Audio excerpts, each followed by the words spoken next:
these weaklings and mental inferior ones from my presence. Shut up! No, you little snotty-nosed prick. What? Your shoes got lifts, Buster, I can tell. Hey, lift this, hairspray! Oh, I know! Daddy, stop bleeding! This costs a lot of money. I'll sue you into jail, asshole. Stop fighting, please! I hate it!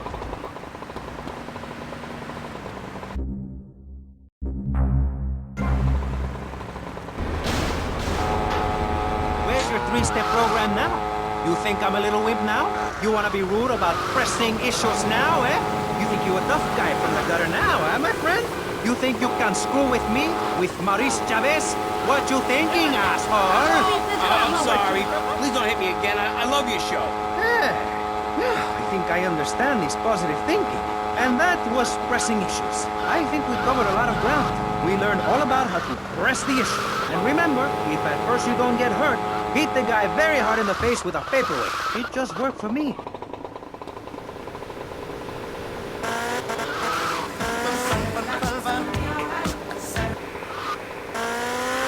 Natural than this enormous bush I've got growing under each arm. Having hair is natural. What's the deal with Anglo-Saxons? I mean, go to England. The women there don't shave their underarms. It's really quite attractive.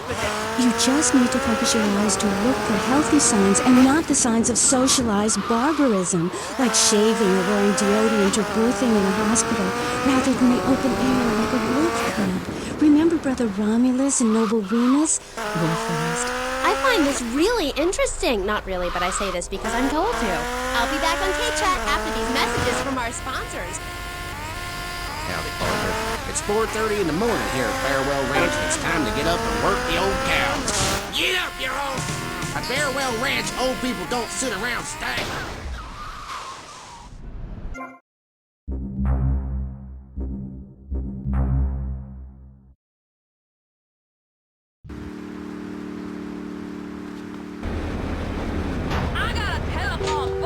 To get to.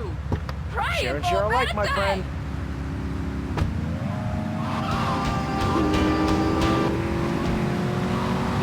Very weird. And you smell like patchouli and compost. And I think you might have a shot at a boyfriend if you shaved and got some gel in your hair and put some clothes that fit or something. I mean, please. Did Joan of a...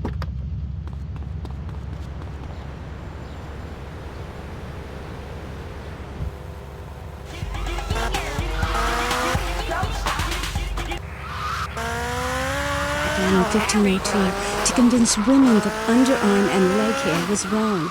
There's nothing more natural than this enormous bush I've got growing under each arm.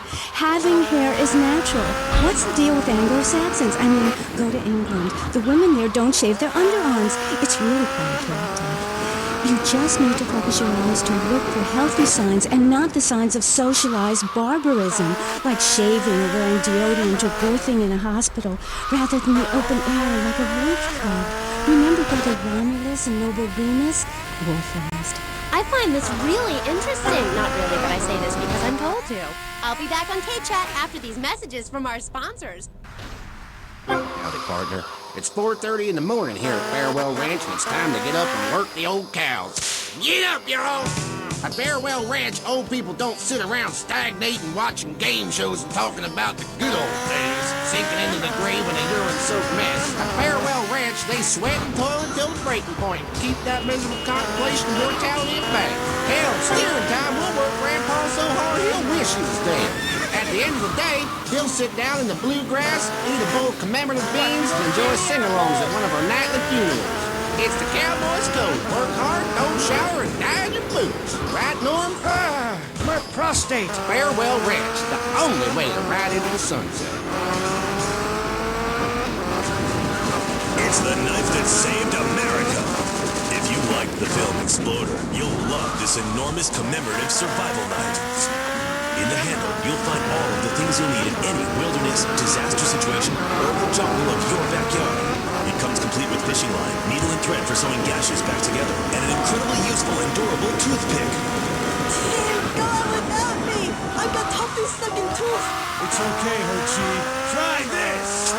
For those unplanned extended stays in the jungle, there's a saw for building your own hut, toilet paper, and a fold-out woman for company, as well as a serrated blade that can kill a man before he He can scream.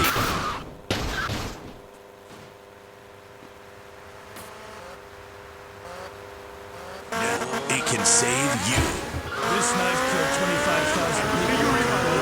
Now, you can too. Whatever. I died like a consistent slice of rock. Germs are like so gross.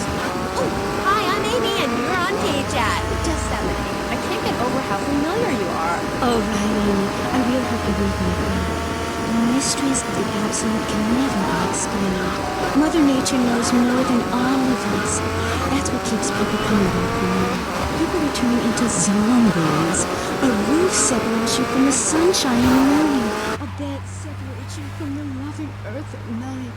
That's what's so great about learning these things. When you no longer has the cultural pressures of making money or showering or wiping yourself after using the toilet, you can focus on the important things. Do you travel? Well, I've been up north to the theme park, and last week I went to the beach. No, really travel. My coven has been meeting every Thursday, Saturday to prepare for a grand coracle journey along the same route we took when our people came from Russia and Alaska along the Bering.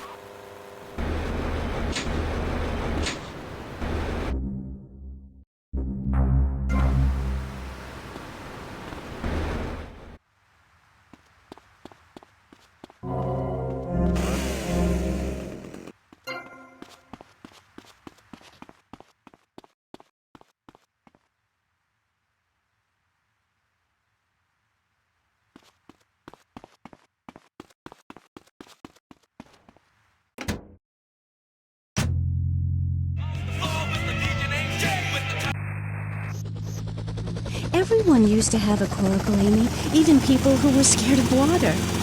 We're all about working to preserve the diversity of natural life. We use everything. Question, who's this we? My coven. Like witches? No, yes, but not witches like you think. We're just a group of people who believe in communal sharing and chanting a lot and can't find husbands. Reading magazines, cloaks, wands, horned gods, rubbing your skin raw with rocks, dying of old age at 27, crying in terror when it starts to thunder. And these are all the things our ancestors did. Since I found my new mind and body, things have really changed for me. Our modern society only celebrates a select few. Every woman and every man is a star in the sky, Amy. Not just the ones that sing on TV or those people in the movies. I think I know what you need to separate your reflection from your truth.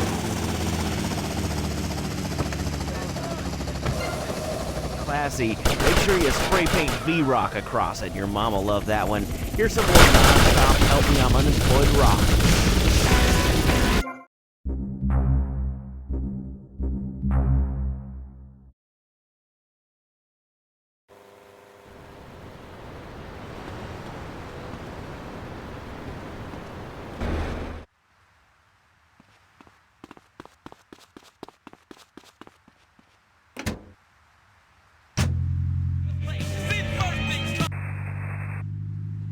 Things you can learn from the ancient Britons, Amy, like metallurgy and how to cauterize the wound when a bear has eaten your arm.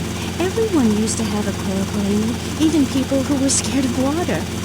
We're all about working to preserve the diversity of natural life. We use everything. Question, who's this we? My coven. Like witches? No, yes, but not witches like you think. We're just a group of people who believe in communal sharing and chanting a lot and can't find husbands. Reading magazines, cloaks, wands, horned gods, rubbing your skin raw with rocks, dying of old age at 27, crying in terror when it starts to thunder. And these are all the things our ancestors did. Since I found my new mind and body, things have really changed for me. Our modern society only celebrates a select few. Every...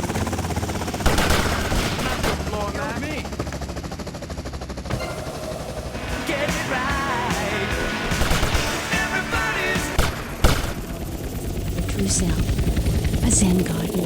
Oh, my brother had one of those, and the federales came. Oh, no. Zen, silly girl. It's a little sandbox you draw pictures in. It teaches you things like that death isn't an end. It's just a stage and also a beginning of a new journey. Do you have a leader in this weirdo cult of yours? Not a cult, a coven.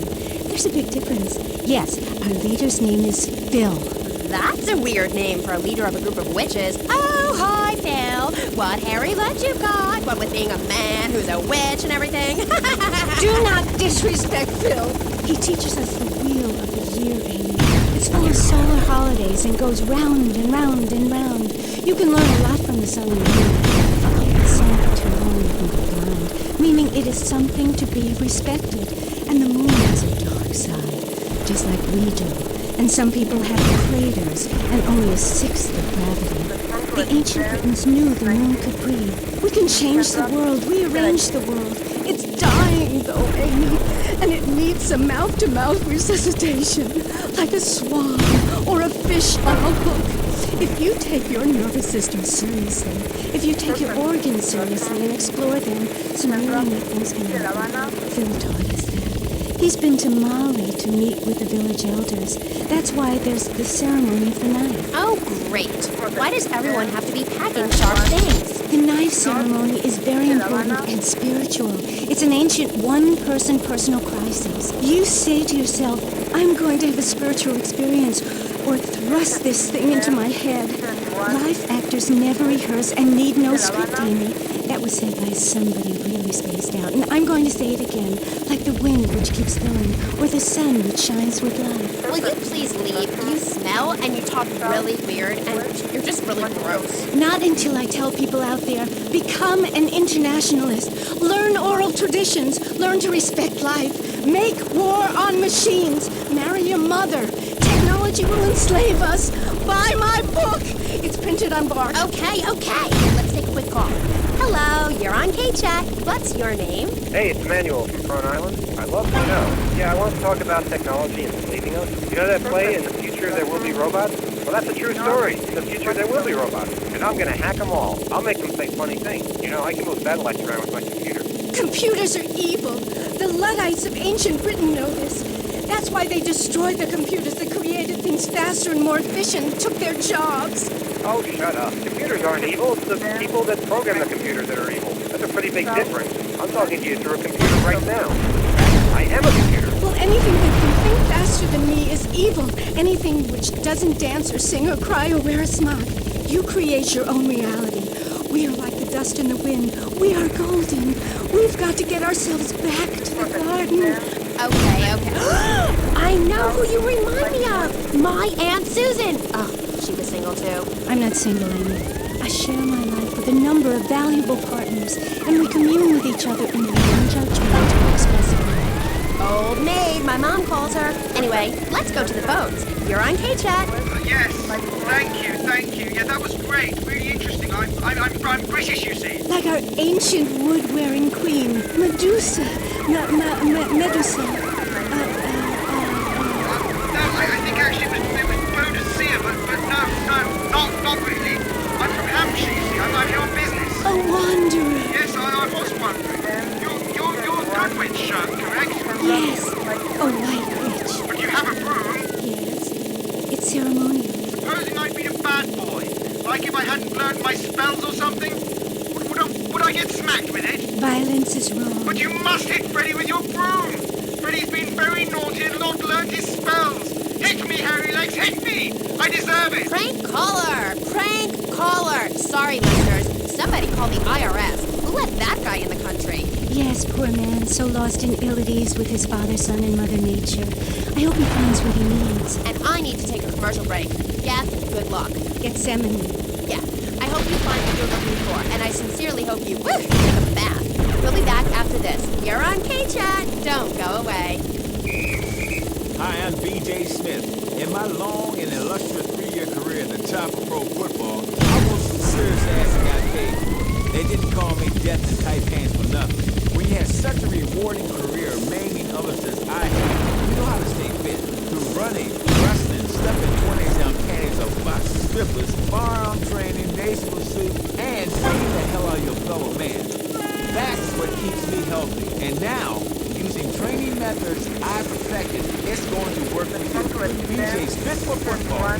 Watch those pounds fall off. I'm down to 300 pounds using exactly the method I demonstrated on tape. I mean, who are you going to trust to get fit? A man who can rip your arm off and beat you with red hand? Or some aerobics instructor who wouldn't get drafted by the local hopscotch team? Hell no. BJ's fit for football. Out now on beta and VHS. Remember, to win a game of football or life, you have to annihilate everything in your path in a blind race. Ever since Linda started working, our kids are home alone. We tried hiring a nanny, but she wanted health insurance. Yeah, right. That's when we got domesticated. It's great with the kids. Yeah, she helps us too. Special voice. It's like having a personalized alarm clock. See you in the morning.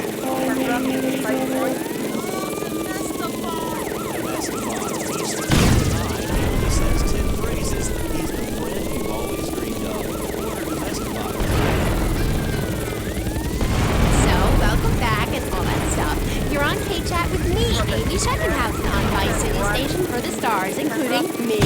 And boys, have I got a treat for you. Next up is a living legend, a man who won the World Series single-handed, known to his fans as Death in Tight Pants, and known to his enemies as, oh my god, I just got flattened by a truck. How is that fair? It's sports legend BJ Smith. So, BJ, welcome. Thanks. It's a real pleasure to be here. Oh, I know. For one thing, sweetheart, I never won the World Series. That's baseball. I played football. Yes, but it's all the same, isn't it? Football and baseball aren't the same. And one of them, you get bored during a 5-hour game. You touch yourself a lot and start a massive brawl with players who are degenerates, egomaniacs, and criminals. The other's football. Yes, but it's all the same.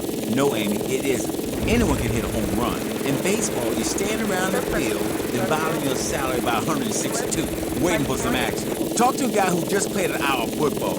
He's been in the trenches getting Agent Orange sports drink poured all over his head to keep him from taking the innocent life. One is a game for men, the other is a game for pansies who like wearing button-down shirts. They call baseball a national pastime.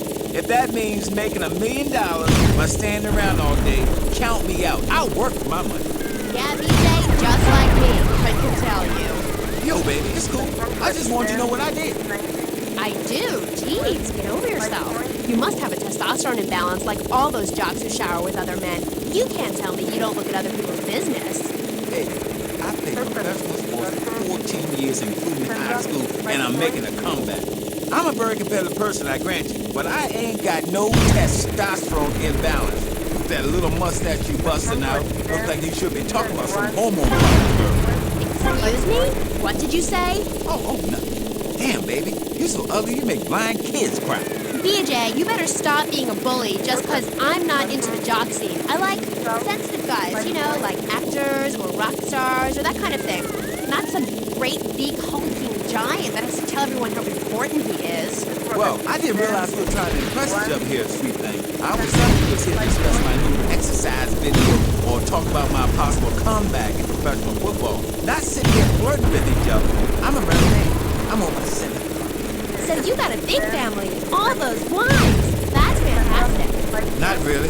See, I really like that, especially some show I didn't know existed. I tell you, Father's Day, I'm scared to go to my milk. My big heart has caused me a lot of heartache, but when you're in the public eye, you can't always tell what people are about. BJ has met some real manipulative people. 7 wives. That's fantastic. No, I have 1 wife. Had 6 before that. So you downsized, right? Yeah, something like that. If you want to win in life, you have to change players. You can't play on the same team all the time. So, oh my god, isn't this getting intimate, BJ? I feel like we are really connecting. I like to connect. Other men make fun, but I go into the trenches like a dog. That's actually part of my business. What are you talking about? Well, as you know, running the ball is like making romance. And one day when I was going for a touchdown, saying, I had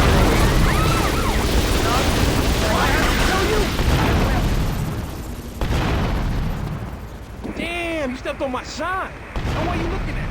This rocket. 10, 19, Central, 5 points. No, I'm totally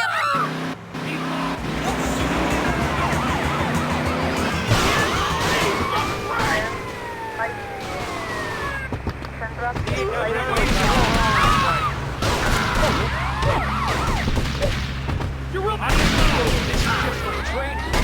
Look at me, officer. Look at my face. Man, I want 10 minutes alone with this asshole. He's going down right now. This is radio control.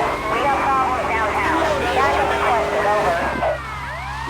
4754. I got contact.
made of reeds and twigs from ancient Britain.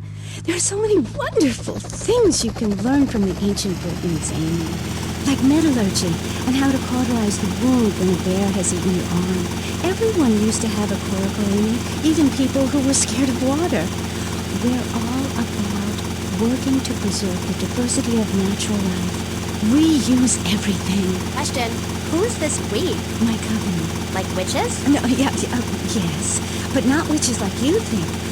We're just a group of people who believe in communal sharing and chanting a lot and can't find husbands. Reading magazines, cloaks, wands, horned gods, rubbing your skin raw with rocks, dying of old age at 27, crying in terror when it starts to thunder. And these are all the things our ancestors did. Since I found my new mind and body, things have really changed for me. Our modern society only celebrates a select few.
Conforming, it's okay to be rich, as long as you say you care about the children.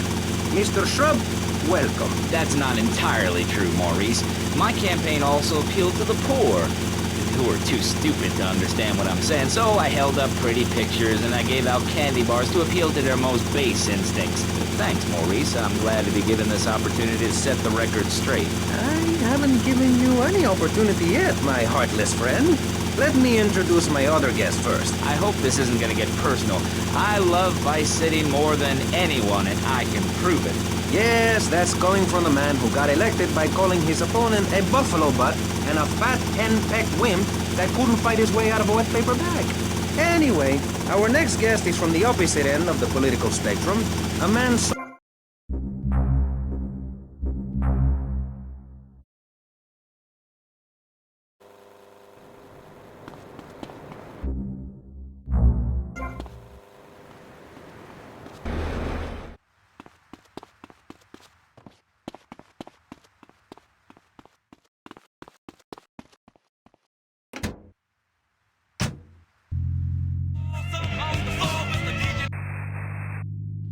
Cauterize the wound when a bear has eaten your arm.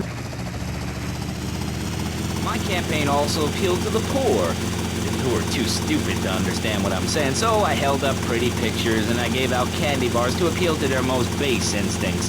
Thanks, Maurice. I'm glad to be given this opportunity to set the record straight. I haven't given you any opportunity yet, my heartless friend. Let me introduce my other guest first. I hope this isn't gonna get personal. I love Vice City more than anyone, and I can prove it. Yes, that's coming from the man who got elected by calling his opponent a buffalo butt and a fat hen-pecked wimp that couldn't fight his way out of a wet paper bag. Anyway, our next guest is from the opposite end of the political spectrum. A man so wet, he looks like he just stepped out of the shower. Peace Corps activist, hippie concert taper, founder of the group Speaking for the Underdog. He is fluent in 7 languages and studied the harp in Peru, Callum Grayshaw. Hi, Maurice. Hola. Buenos dias and noches. Bonjour and buongiorno. Willkommen. Hello. Hello. Hi. Hey, let's stick to English. Most of us struggle enough with that. Welcome to Pressing Issues. And lastly, we have a man with a novel solution to the problems of public safety in Vice City. A solution so stupid, I cannot bring myself to explain it for him. Yet like breakdancing, it is sadly catching on. A man who appears on this fine show because our previous know-it-all panelist was carjacked and is now at home arming himself to the teeth. I give you John F. Piccoli. How y'all doing? Indeed. So, before we get started, gentlemen, let me remind you of the rules of engagement. Here on Pressing Issues, the #1 rated show on public radio in the Vice City area and hosted by me, Maurice Chavez, Pressing Issues is about free speech, not feeding each other hemlock, literally or metaphorically. Hey, my daddy used to grow that stuff in the backwoods of Missouri. Hoo-wee! I tell you what. Yes, thank you. I expect you to listen to each other, and I will only step in where necessary so people on the air don't forget what my voice sounds like. So I want a clean fight. Nothing below the belt or in the chops. And remember Maurice's motto, which a very wise man, my father, once told me. If you listen, one day you might be hurt, and when in doubt, use the smell test. That's so important, I think, don't you? So, Congressman, let's start with you. Crime is up. People are scared to walk the streets. Nobody is taking public transportation. Police morale is at an all-time low. Everyone is killing and maiming and giving each other the finger, metaphorically speaking. Do you think the government is doing a good job? Absolutely. Those statistics are interesting, but like all statistics, they are also irrelevant. Let me give you a better statistic, Chavez.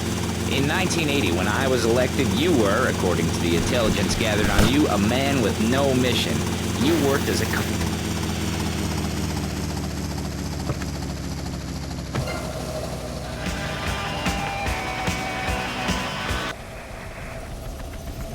Please leave. You smell and you talk really weird and you're just really gross. Not until I tell people out there, become an internationalist. Learn oral traditions. Learn to respect life.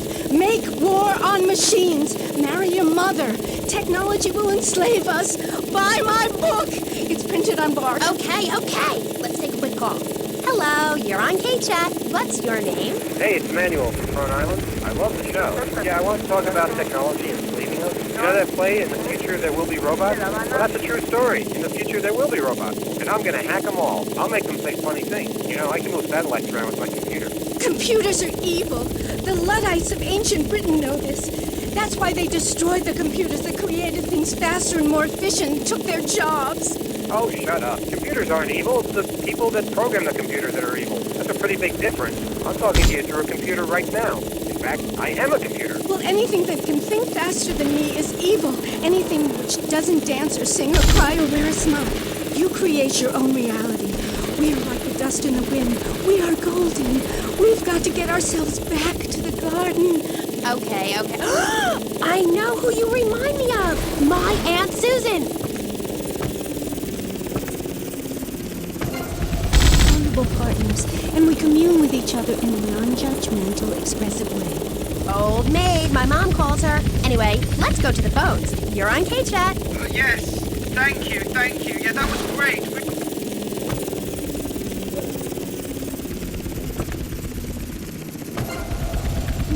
Medusa. No, I think actually it was Bodicea, but no, not really. I'm from Hampshire, you see. I'm here on business. A wanderer. Yes, I was wondering. You're a good witch, correct? Yes, a white witch. But you have a broom. Yes, it's ceremonial.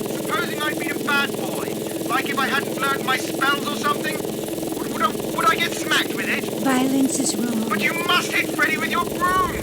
Freddy's been very naughty and not learned his spells. Hit me, Harry Legs, hit me. I deserve it. Prank caller! Prank caller! Sorry, listeners. Somebody call the IRS. Who let that guy in?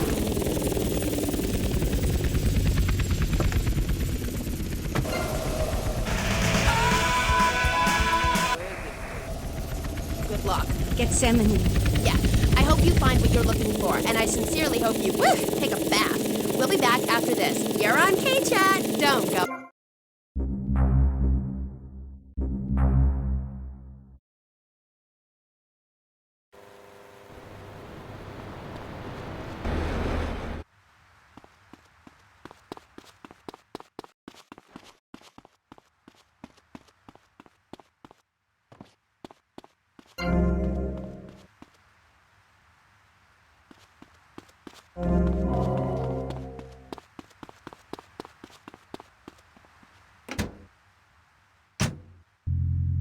Doing out there today, Snow Dog? Yo, I'm gonna wallpaper my room with black trash bags.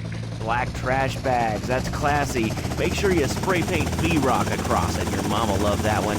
Here's some more non-stop Help Me I'm Unemployed rock.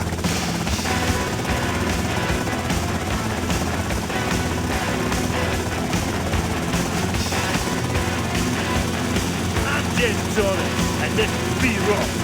Keep on rocking.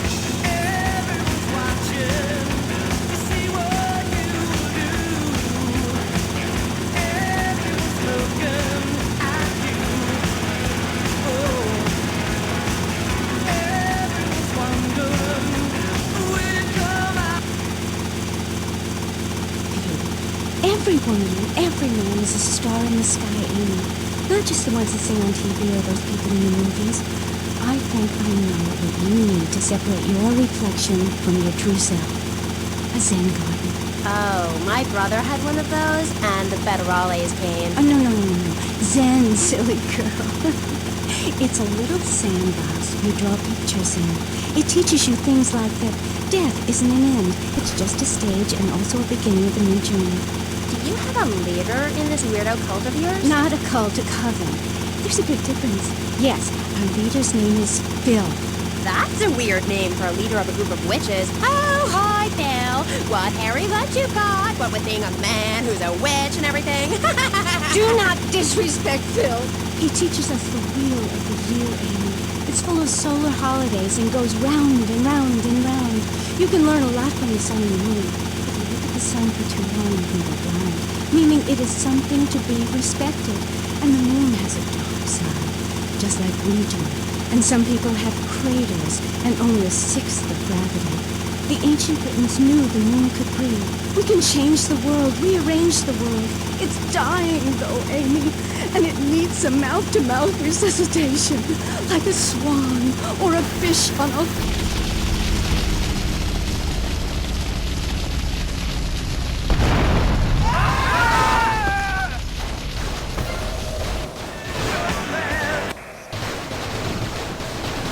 Ceremony of the knife. Oh, great.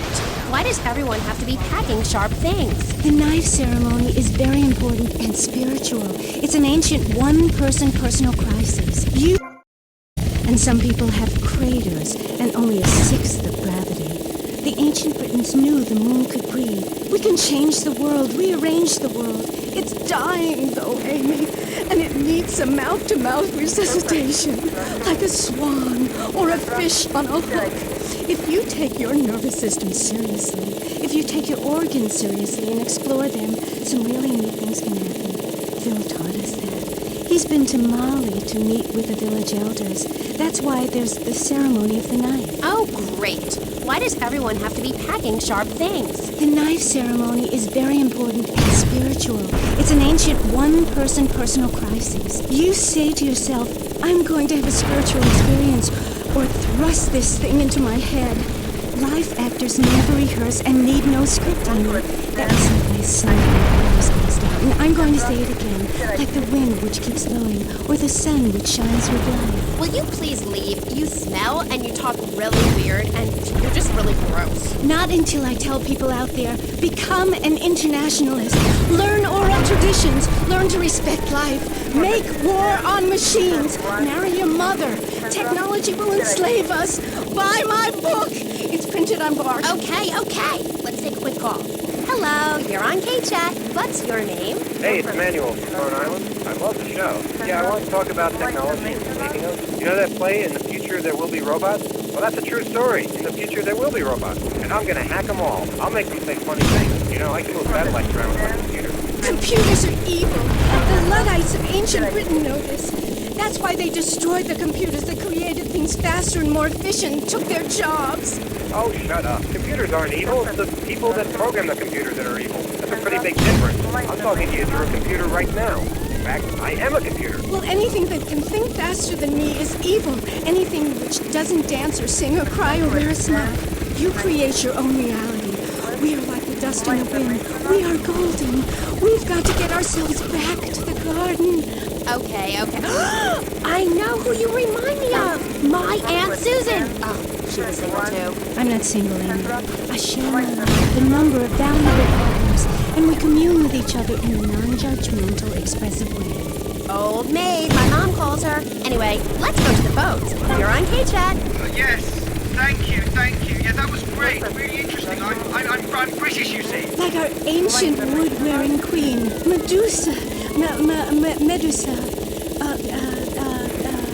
No, I think actually it was Bodicea, but no, not really.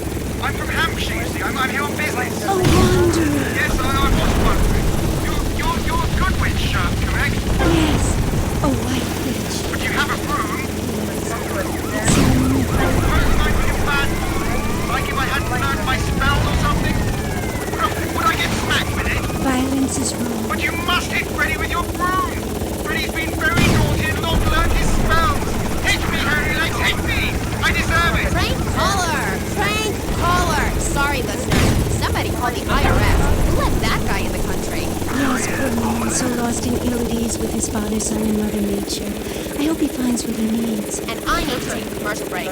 Jeff, good luck. Get salmon. Yeah, I hope you find what you're looking for, and I sincerely hope you take a bath.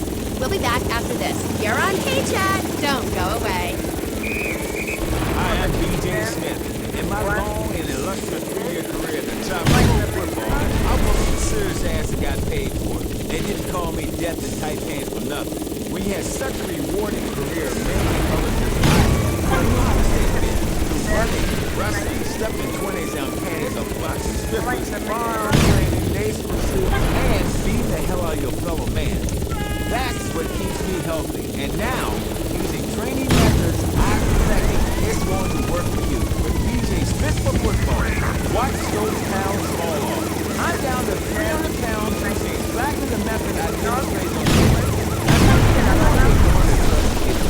A man who can rip your arm off and reach up the wet end, or some aerobics instructor who wouldn't get drafted by the local hopscotch team. Hell no.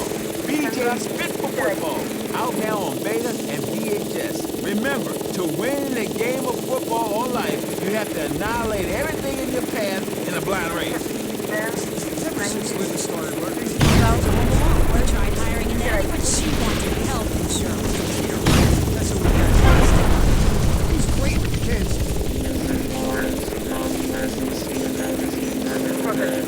Helps us too. He's a great conversation piece in our special class. It's like having a personalized alarm clock.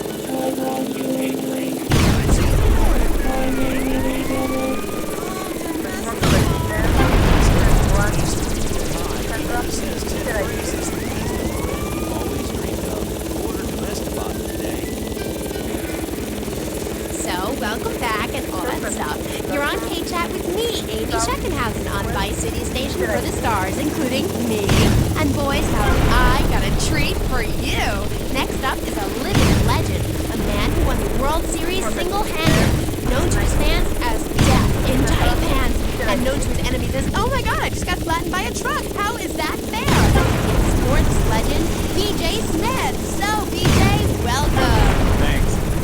pleasure to be here.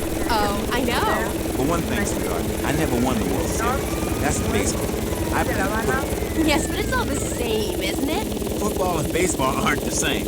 And one of them, you get bored during a 5-hour game. You touch yourself a lot and start a massive brawl with players who are degenerates, egomaniacs, and criminals. Yes, but it's all the same. No, Amy, it isn't. Anyone can hit a home run.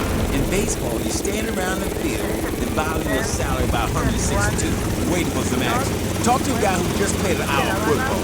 He's been in the trenches, getting 8 orange sports string poured all over his head to keep him taking their innocent life. One is a game for men, the other is a game for pansies who like wearing button-down shirts. They call baseball a national pastime. If that means making $1 million by standing around all day, count me out. I'll work for my money. Yeah, BJ, just like me, I can tell you. Yo, baby, it's cool. I just want you to know what I did. I do? Jeez, get over yourself. You must have a testosterone imbalance like all those jocks who shower with other men. You can't tell me you don't look at other people's business. Baby, I played professional sports for 14 years, including high school, and I'm making a comeback. I'm a very better person, I grant you, but I ain't got no testosterone imbalance. With that little mustache you busting out, looks like you should be talking about some hormone problems, girl. Excuse me? What did you say? Oh, nothing. Damn, baby, you're so ugly you make my kids cry. BJ, you better stop being a bully just because I'm not into the jock scene. I like sensitive guys, you know, like actors or rock stars or that kind of thing. Not some great big hulking giant that has to tell everyone how important he is. Well, I didn't realize you were trying to impress us up here, sweet thing. I was thinking you was here to discuss my new exercise video or talk about my possible comeback in professional football. Not sitting here flirting with each other. I'm a married man. I'm on my 7th. So you got a big family, all those wives. That's fantastic. Not really. See, I really like family, especially when some show up you didn't know existed. I tell you, Father's Day, I'm scared to go to my man. My big heart has caused me a lot of heartache, but when you're in the public eye, you can't always tell what people are about. BJ has met some real manipulative people. 7 wives. That's fantastic. No, I have 1 wife. Had 6 before that. So you downsized, right? Yeah, something like that. If you want to win in life, you have to change players. You can't play on the same team all the time. So, oh my God, isn't this getting intimate, BJ? I feel like we are really connected. Other men may fumble, but I go into the trenches like a dopeman. That's the extra part of my business. What are you talking about? Well, as you know, running the ball is like making roadman. And one day when I was going for a touchdown, if you know what I'm saying, I had a great idea. You see all these fitness videos on television? It's always that idiot fool in leotards prancing about, giving it the skinny thing. And I say, what is this? I mean, what in the world is this? These people ain't fit. They ain't got a clue. When you're fit, you know it. If you come into the locker room, you know I was fit for football. Able to wrestle and pounce and hurt somebody for an hour straight. That's what people need. If someone comes to jack your ride, are you gonna bust a aerobic move? Hell no! But when you know how to grab another man by the fake snatch and twist him around and so he can tear his ligaments in his back and never play again, I mean, that's some real useful everyday stuff. And I sure know. I ain't been there. You know, I just don't want to talk about football anymore. Well, take the date or washing the car. What good is a leotard when you're washing the car? Or put a man in a helmet in a cup, and he can wash the car in a day. That's fighting fit football. It really very simple program. The best way to get your body fit is to have total disregard for your body. Every now and then you wake up and come out of concussion and say, damn. BJ, you talk funny. We'll be back with K-Chat right after these messages. Are you tired of your couches getting ruined? Oh, Grandpa, her leg tickles again. If you've got old people cluttering up your home, why not send them to Musty Pines? We'll help bring back dignity, and we promise it will be the best 3 months of their lives. They'll enjoy bingo, complaining, mumbling incoherently, skinny dipping, and organ donation. And once a month, it's our famous Lucky Dip medication switching night. Musty Pines is located at a luxurious location overlooking Vice City's state-of-the-art sanitation facilities. You can still visit your old people, but now you have the comfort of knowing you don't have to. After they pass on to something better, guaranteed 3 months or less, you can start enjoying their money. Finally, you can have quality family time again. Musty Pines. Now, you don't have to say goodbye.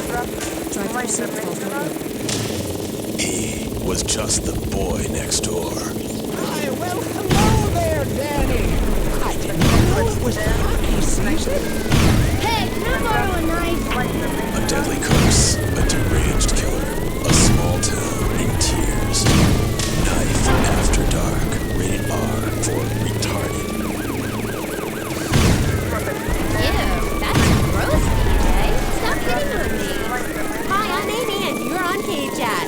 So, what do you need to do for BJ's fit for football? Well, Angela, anybody can do it. What you need is a real expensive team, a team of trainers, medical practitioners, dietitians, a big crowd, and a opponent who wants you dead. I mean, a nasty, blood-sucking leech of a man who will destroy you if you don't destroy him first. A man you like to set animals on. He's the enemy, and you sit in your foxhole till it's time just right, and then you pounce, baby, like a kitty cat on catnip. I'll sack a man, power drive him hard, again and again. If it comes my way, I'll nail him every time. This video sounds like a lot of fun. Fun? Fun? You think it's fun when grown men cry in mortal agony? When you're so scared of what you're gonna do to a man, you step outside yourself like an astral projection, and police go Kent State on you, and people crying and bleeding and pouncing each other in the face, and that gets in the locker room before the game. That's your idea of fun? Yeah, I guess. Yeah, mine too. That's why I'm making a comeback. I've been retired 2 years, and I'm telling you, selling cars or appearing in soft drink commercials is not fun compared to having 50,000 low IQ morons in Green Bay or Tampa or Liberty City or whatever, screaming how they want you dead just because you're playing for the Mamas. That's actualizing itself. Wow, that sounds interesting. Tell me about it. I am doing. I'm fit to. Hey, wait a minute. Are you reading a book over there during this interview? No, I can hardly read. Get on with it. I'm trying to, sweet. You best listen. The comeback is a real deal. B.J. Smith, 6-year Pro Bowl MVP, the man responsible for more broken bones than anyone since people had legs.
Wild Style on Pirate Radio. Non-stop rap music at its finest, y'all. It's Wild Style on Pirate Radio. Let's rock this joint, y'all.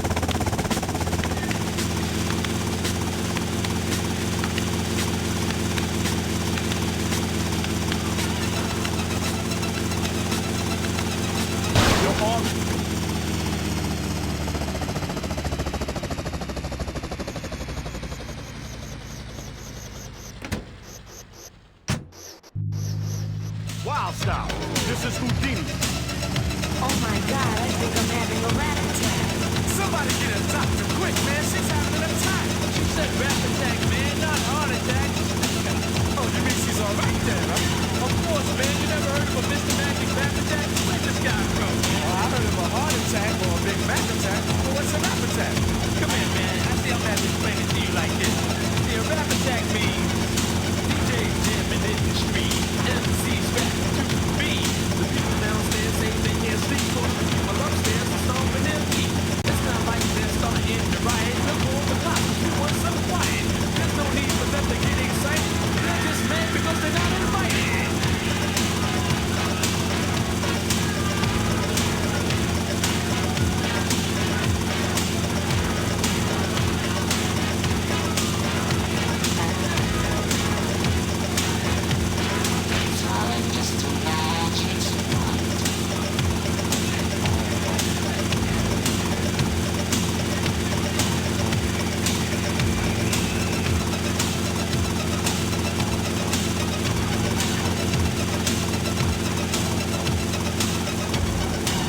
Oh, see, now I understand what a rap attack is. Well, it's about time. All they had to do was explain it to me. Well, let me ask you a question. How long have they been rocking like this? Well, rapping's always been around. It's just that.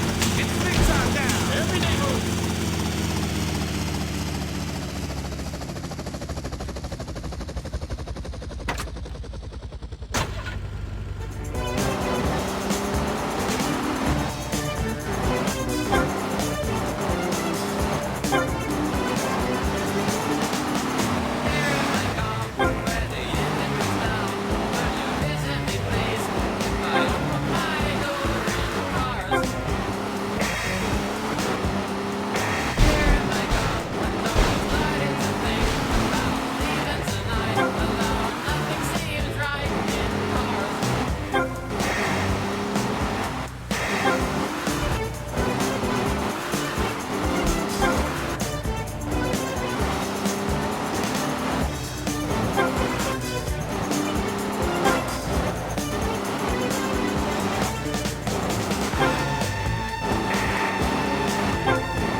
like we're revolutionizing things here, or at least repackaging them for a new generation. I'll keep on with the music and off with the chat.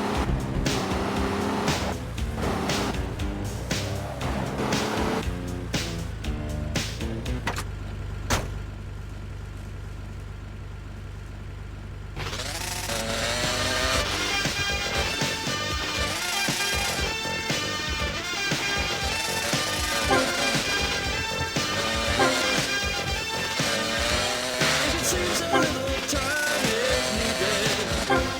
Decisions to be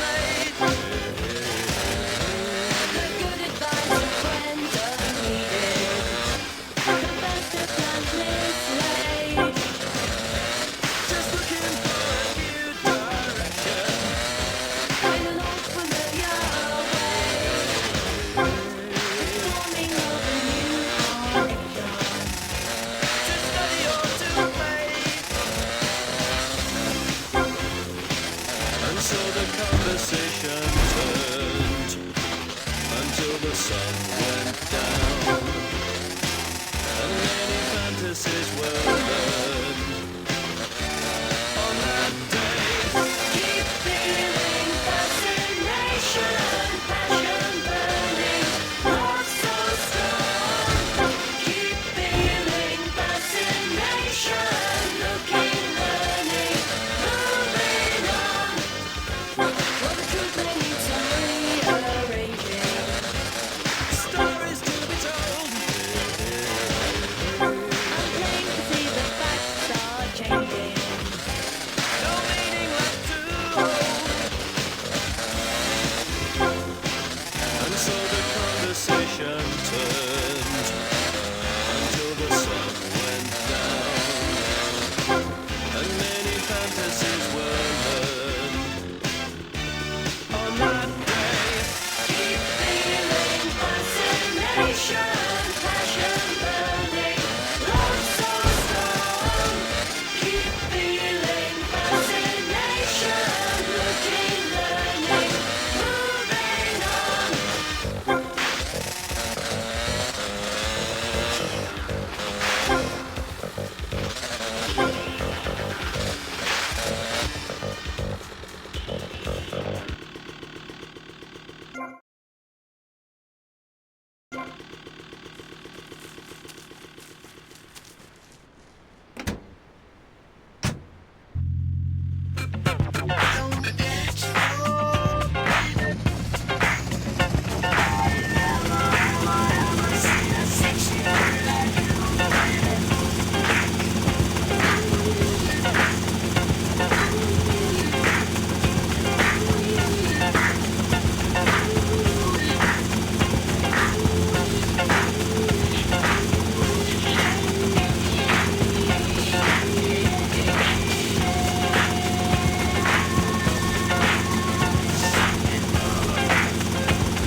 Sorry, I forgot about the weapons. Do I look like a gentleman? Never forget the Second Amendment, asshole.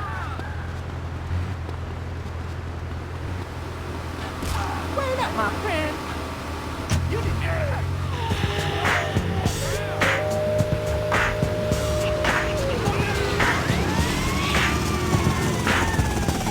Remember, you're on Wild Style. Listening to me, Super Rocket Mr. Magic on the microphone. Coming to you live from a secret location in Vice City. So officers, if you're listening, and I know you are, don't try to stop us. You'll never find us. You can't stop us because we're underground. Get it right now. Got a big shout out to Sir Leslie and his... Dude, look where you were going.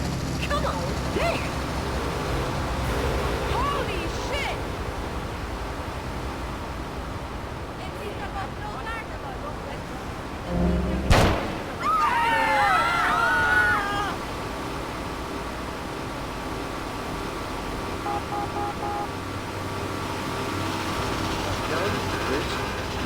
There's nothing in my life.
It's like a jungle sometimes, it makes me wonder how I keep them going under. It's like a jungle sometimes, it makes me wonder how I keep them going under. My brother's doing fast on my mother's TV. Says she watches too much, it's just not healthy. All my children in the big time Dallas night. Can't even see the game or the Sugar Ray fight. Electors to ring my phone and scare my wife when I'm not home. Got a one education, double digits inflation. Can't take the train to the job, there's a strike at the station. I can't come standing on my back, can't stop to turn around. I'm sacroiliac, I'm mid-range, migraine, cancer, membrane. Sometimes I think I'm gonna say that's out. Hey, what's your goal?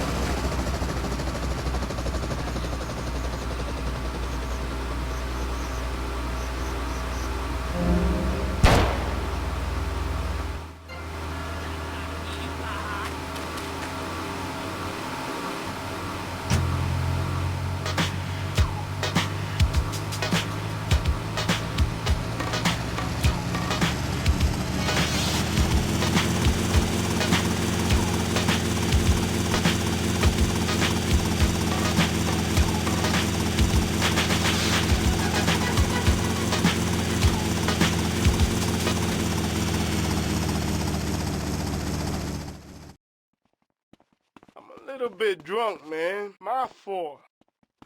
Move it or lose it, pal. Get out of the way, carapinga!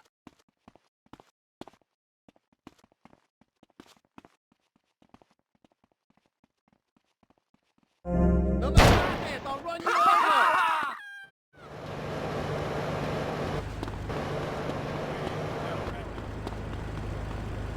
You blocking the street!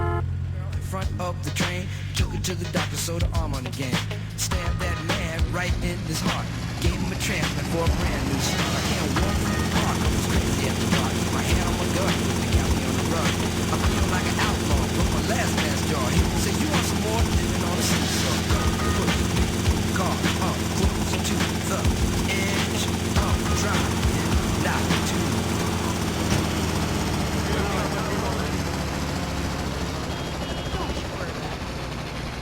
Nothing to worry about with me.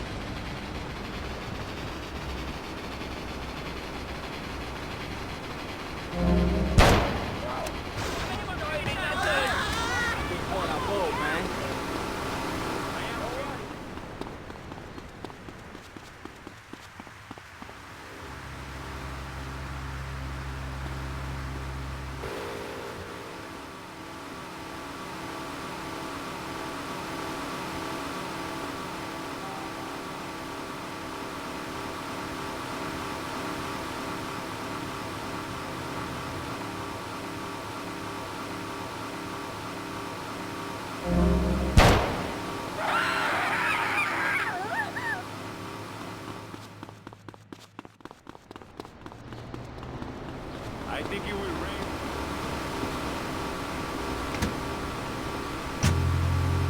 For an 8-year bid, now your manhood is stripped and you're a make tag. Spend the next 2 years as an undercover fag, being used and abused to serve like.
Why are you so damn rude?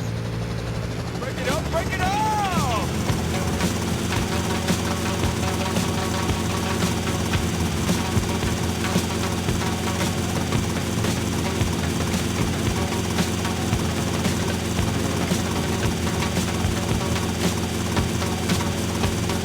Throw your hands up in the sky and wave round from side to side. If you deserve a break tonight, somebody say, alright!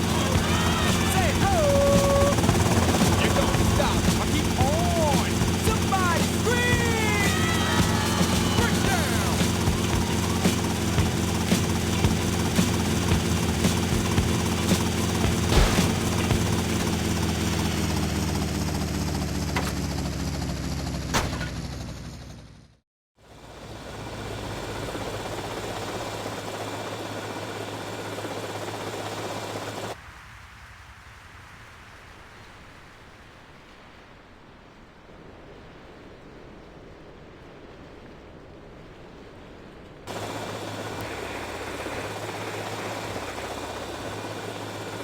That's because...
song. We gotta take a break. Don't go away.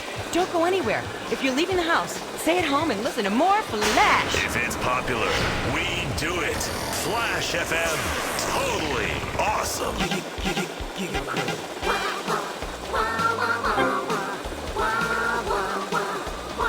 That's the sound I love. Love the dairy goodness, propelled with toxic gas. Makes data real now. Suck it, have a blast. You can buy it anywhere. Grocery store shop. Make sure that you're in a check, cause your hair's gonna fly. Oh no! We hear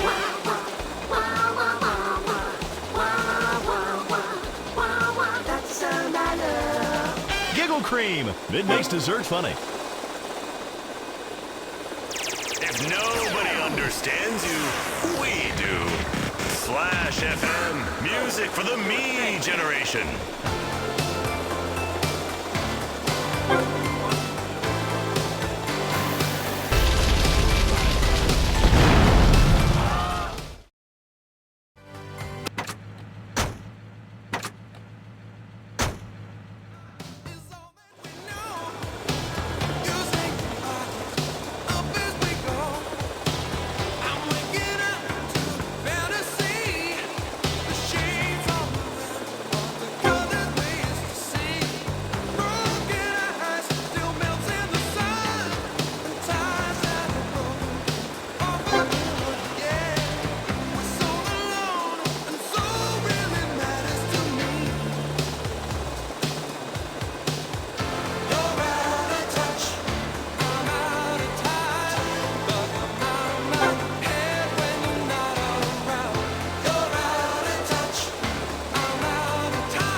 Remember to listen all day, like even when you're sleeping. We're gonna be giving away the Flash Fantasy Giveaway,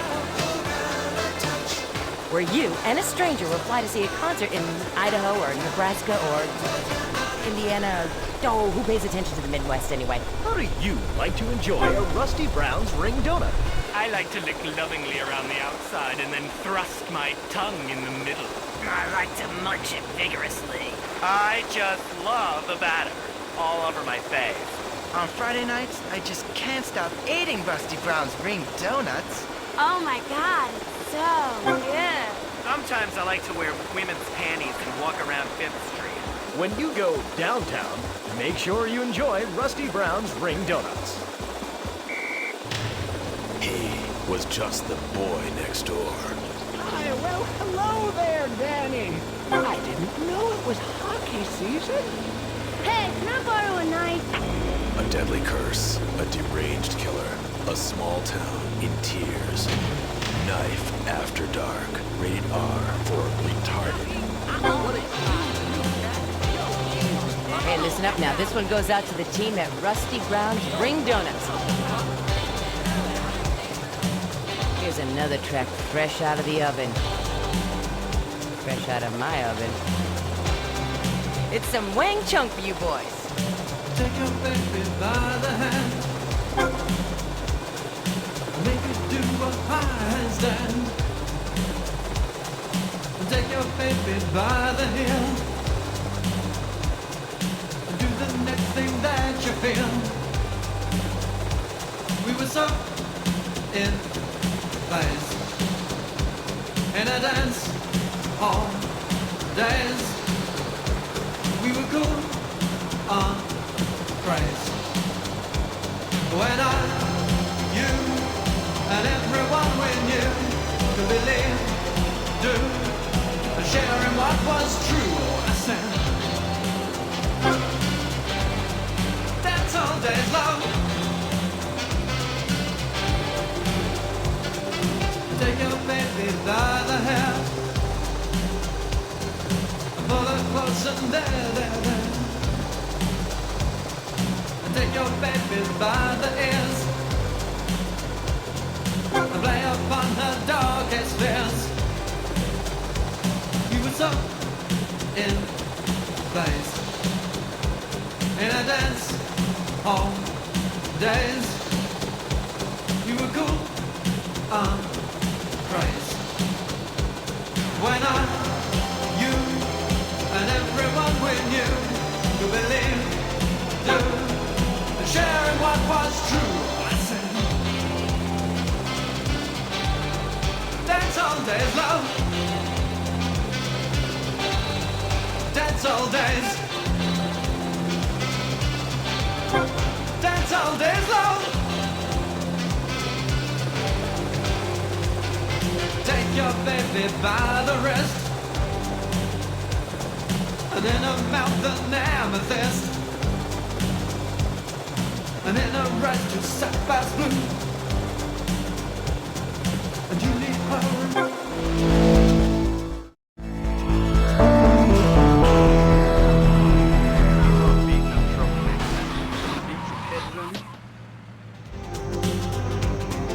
And you need her and she nothing to. And you need her. And she needs you. We were so.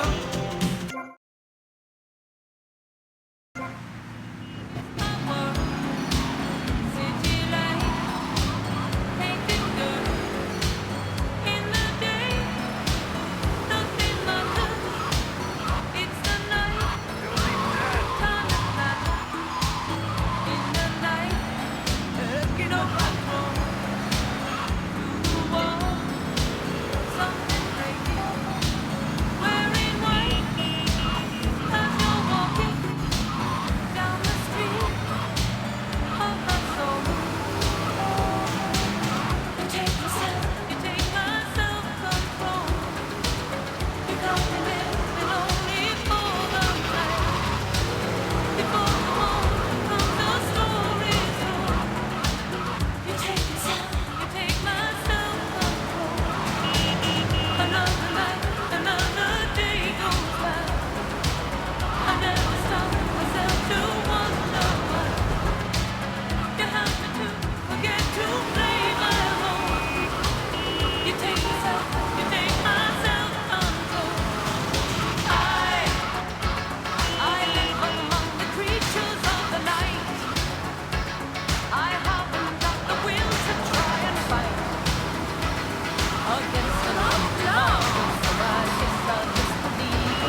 people at home, you should be jealous you're not here. Whoa, I don't think that was supposed to happen. My God, the man is actually running while I'm by.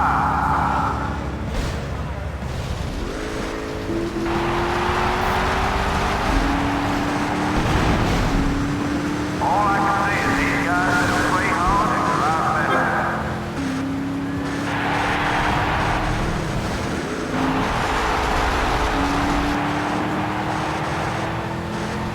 I haven't seen this one yet since Vegas 82. It's getting hot out here, people. So you people at home, you should be jealous you're not here. And another successful hand-picked trap by West City. Gee Louise, that's a big ball of fire. So you people at home, you should be jealous you're not here. It's getting hot out here, people. That car pulled them ricochet off the wall. I've never seen anything like that in my life. It's total mayhem.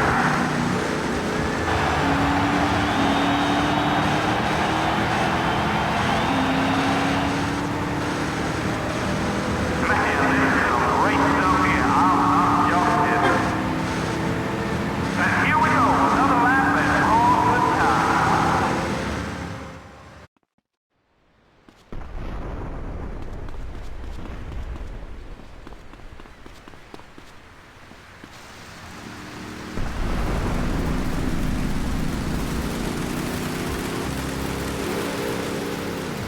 It is the Oslo Carnival.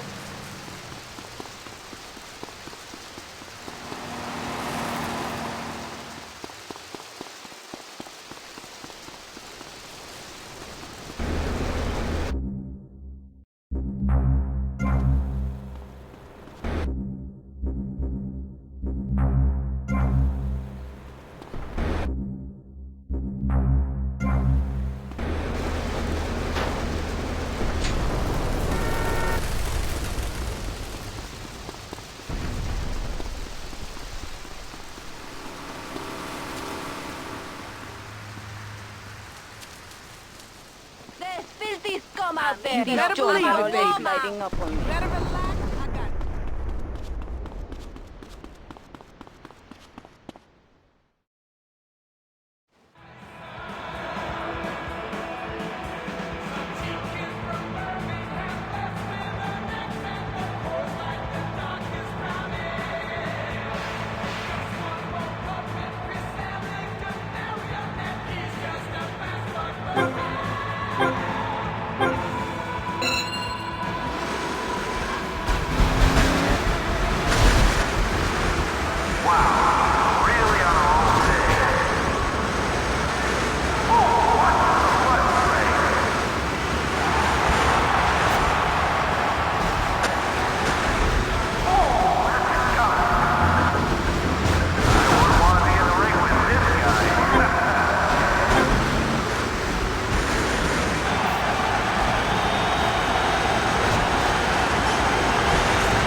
You swear it? I You want want me to big time? under the ocean.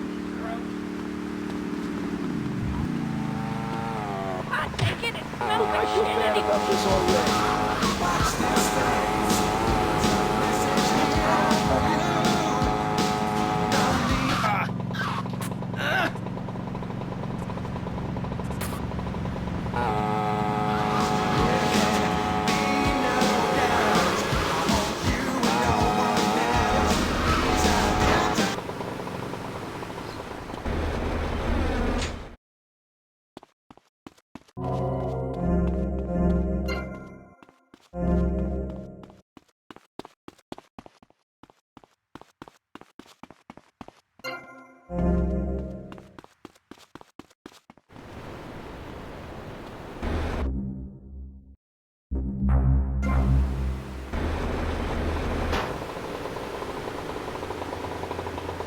called me up asking if this was Musty Times, and I'm like, for sure.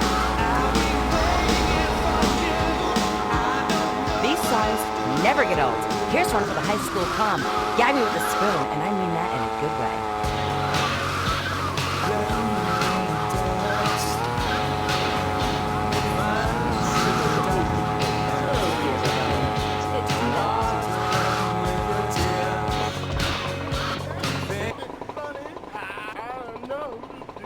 I'm a blues man. Can't see you. I don't hear so good.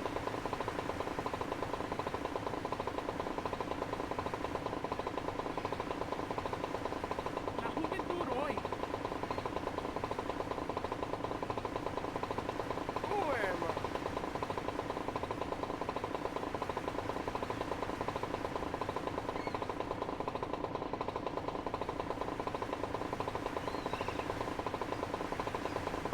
This ain't the first time I've been lost.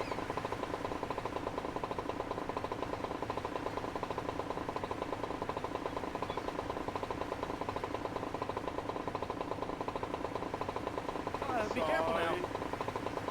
Yeah, I can fight. I can fight. Watch your step.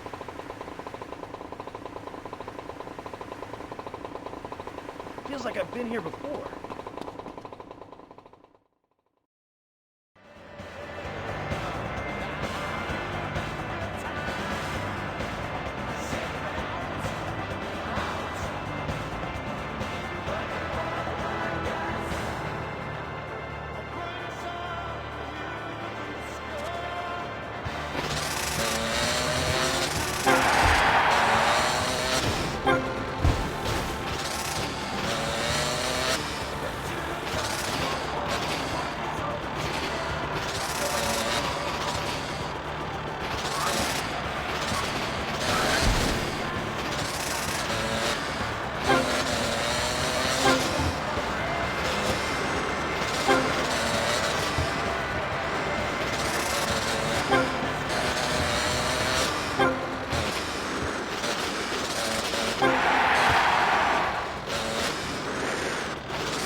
tell you, this one's on compact disc. Compact disc. Have you seen these things? They're in stores now. I'm telling you, it's gonna knock your socks off. It's like record.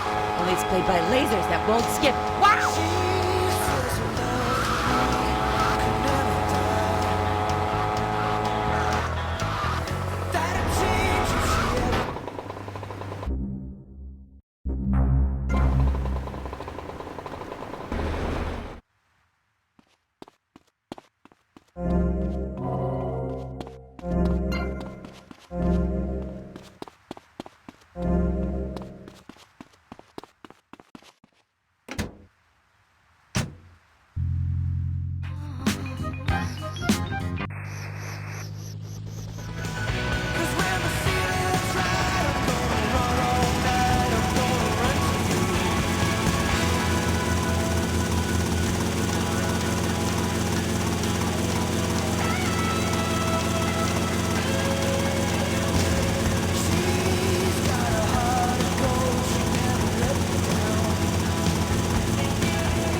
You stepped on some pretty big feet. Hey, watch it. Oh.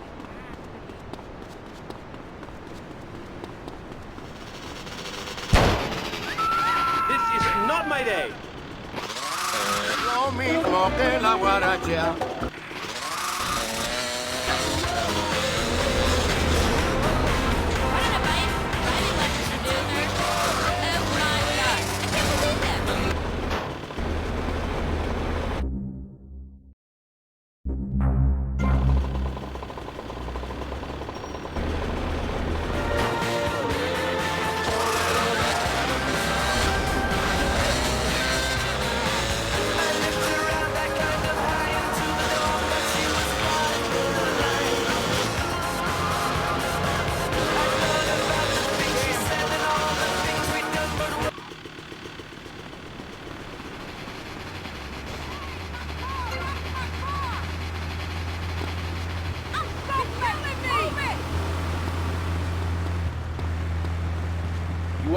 about me? You want to understand me better?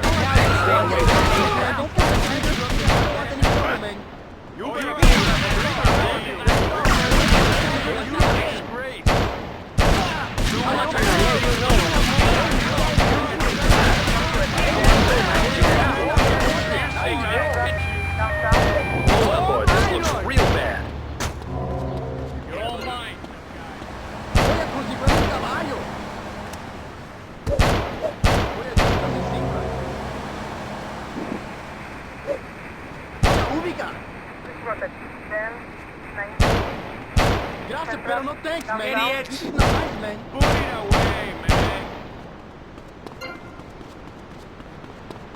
Only takes a second for me to take out my gun.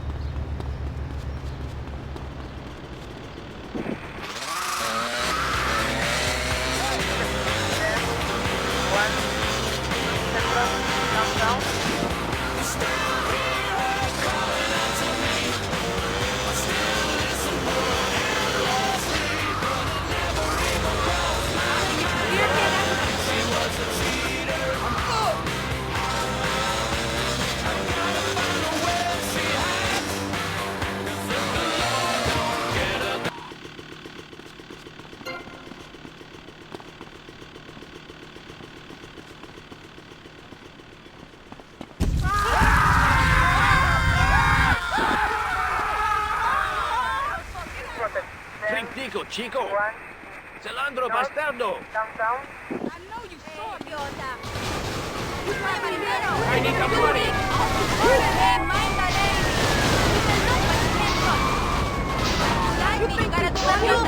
Leave me alone, mister. I'll take you. Oh, what's the matter with you, man? Oh, yeah, this way. You're as boring as the other guy.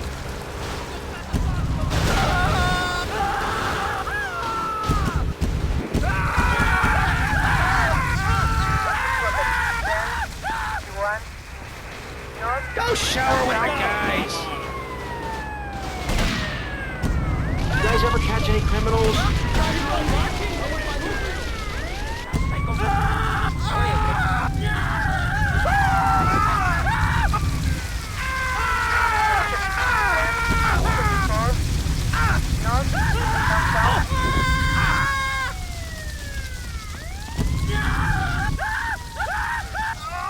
Oye, ¿qué te pasa, man?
You wanna mess with me?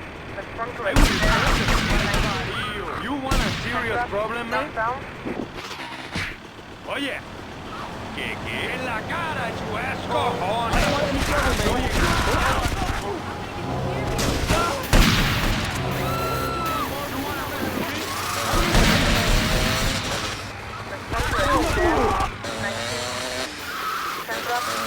I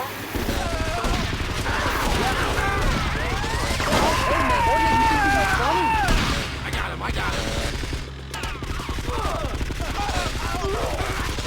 I got a clean shot.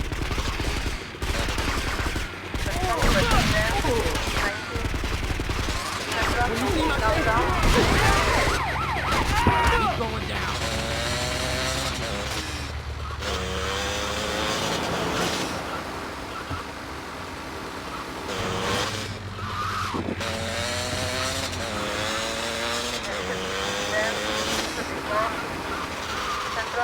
Downtown.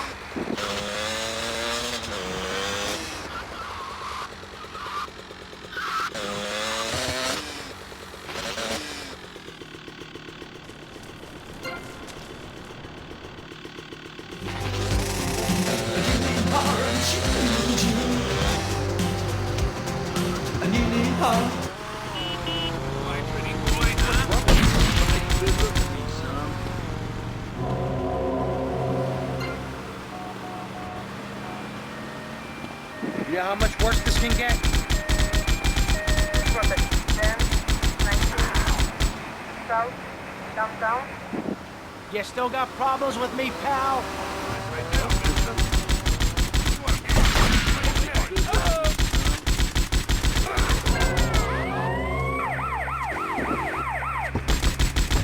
Stop right now! What's your damn problem, boy? Has that maniac gone yet? Mine. You ain't gonna die. Relax. Don't be a hero, yo. Where are we, boys? Take it easy and no problem.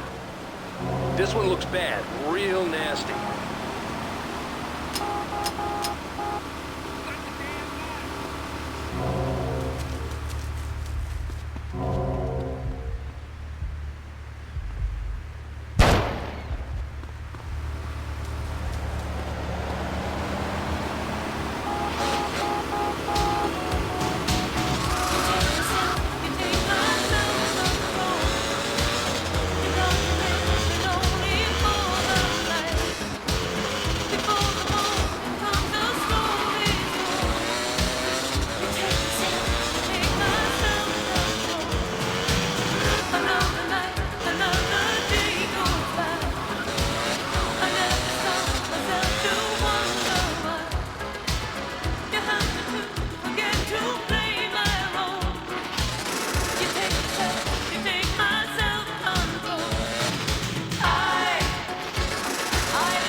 I'm here now.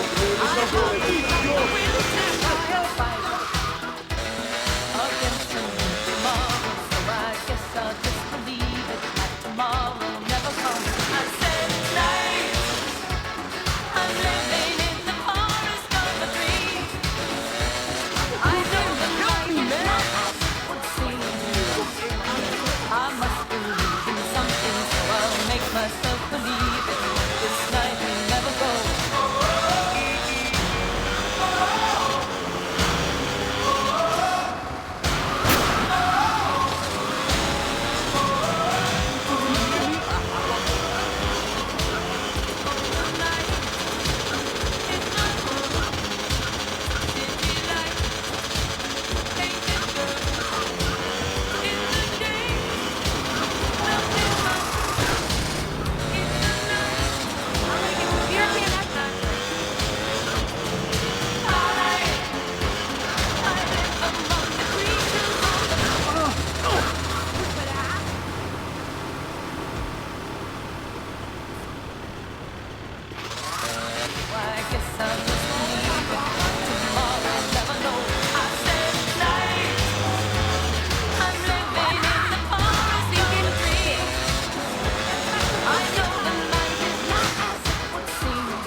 Make myself believe it.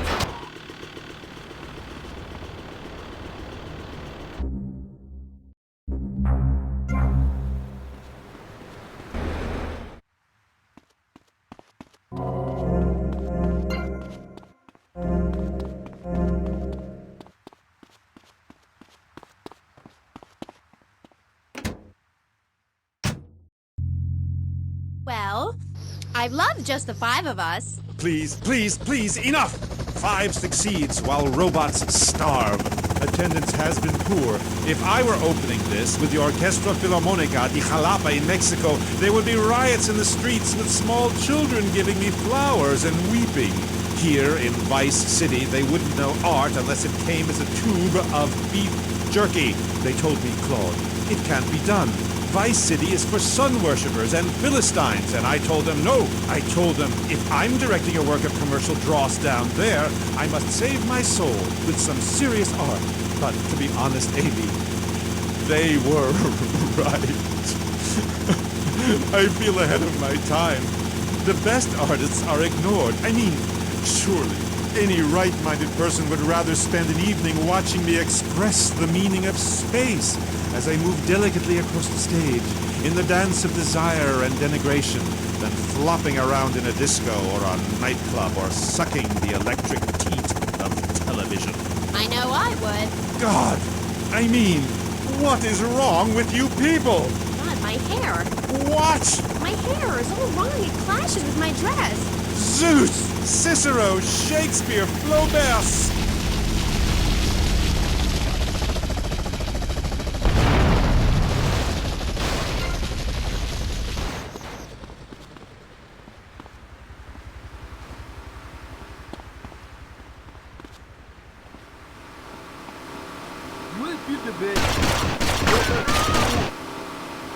Give me a chin. Oh,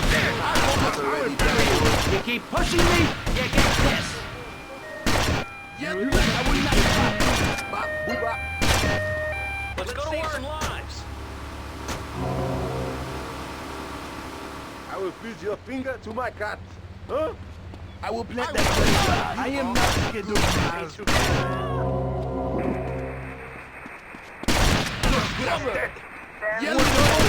Okay, buddy, you're gonna be fine. You gotta get a better job.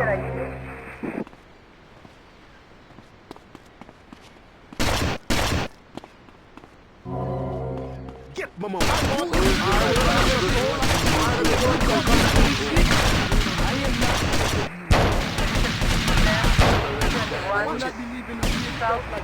You are crazy. Don't push it. Follow that business before pleasure, no? This is radio control. We got problems downtown. Backup requested, over. 4754. I got contact.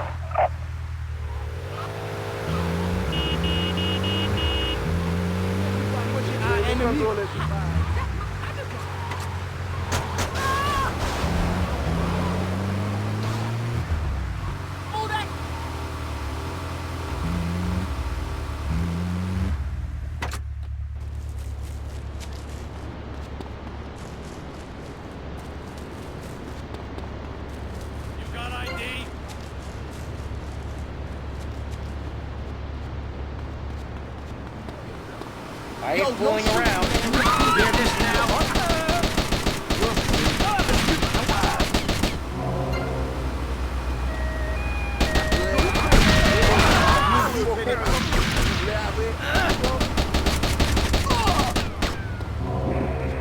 Holes in my body.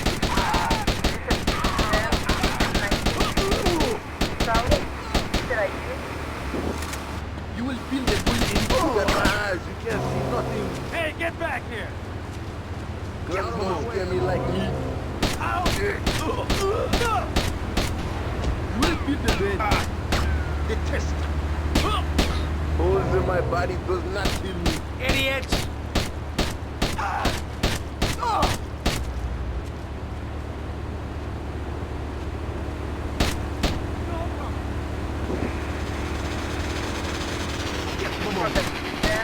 Guns don't scare me like you.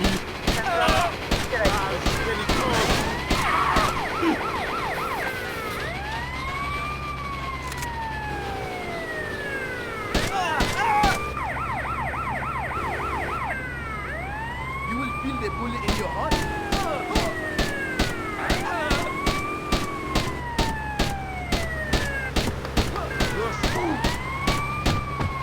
I'm on it.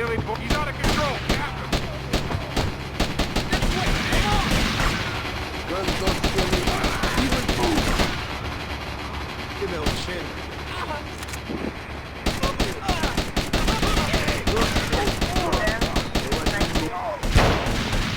Damn idiots!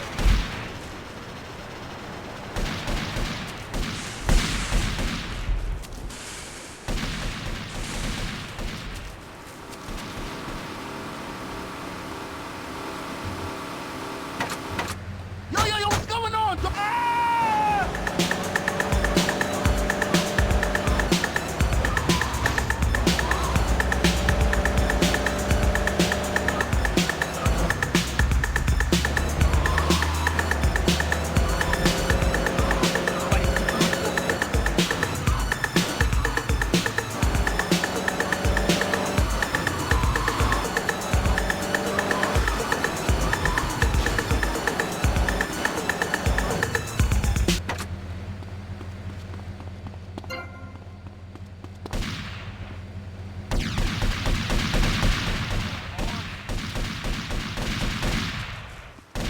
What is that? 44?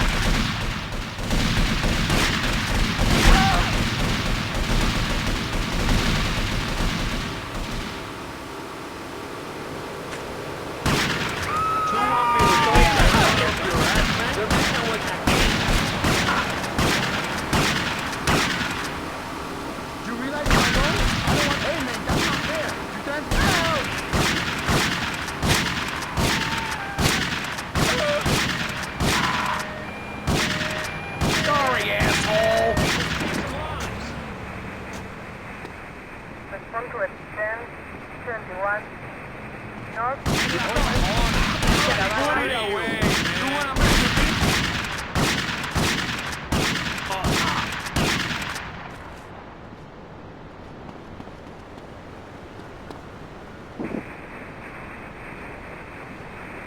Welcome to extend 19 North.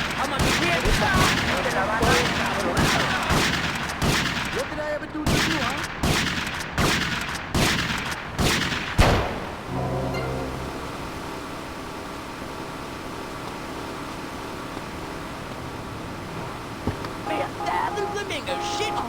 Don't make this worse. Ass lines at the log flume or the pirate shipwright when I take over. You and the kids will be able to ride the rides all day. We will have a roller coaster for each and every Florida family. You know, you're bordering on treason. What you are saying is a very...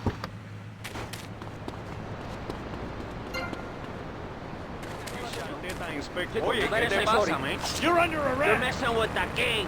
¿Qué? ¿Tú juegas ajedrez?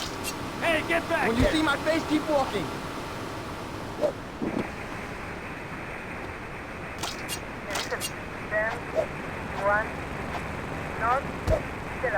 You better watch your hands, man. Oye, ubica. Stop right now!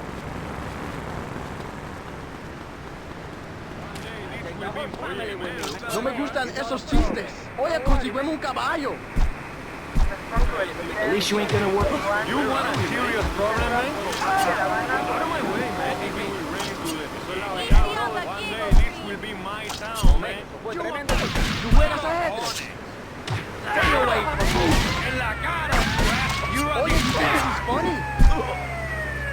Remember this, you're messing with the king. What are you doing?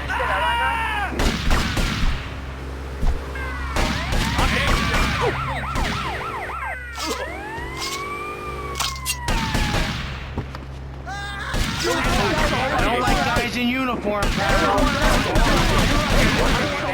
Go shower with the guys. I've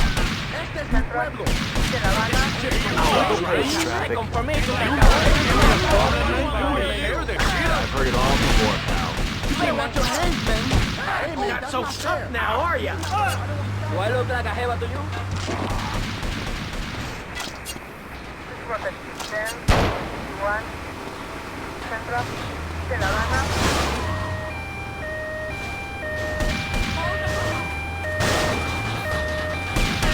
Oye, man, not anymore.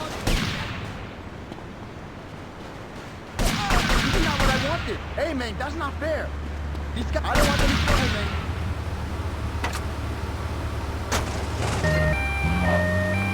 What are you doing?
love me?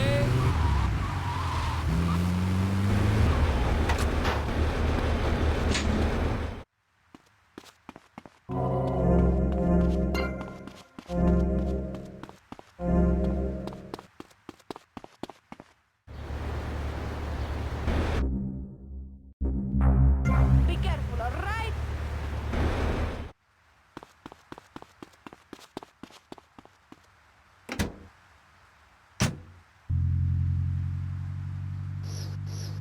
More mood swings than your pregnant wife. Emotion 98.3. Hello, I am Fernando Martinez, and this is Emotion.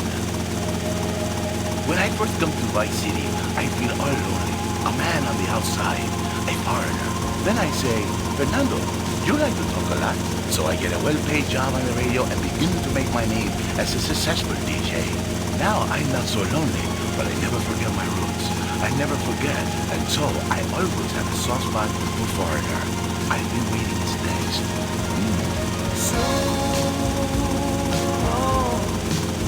I've been looking too hard, I've been waiting too long. Sometimes I don't know what I would buy.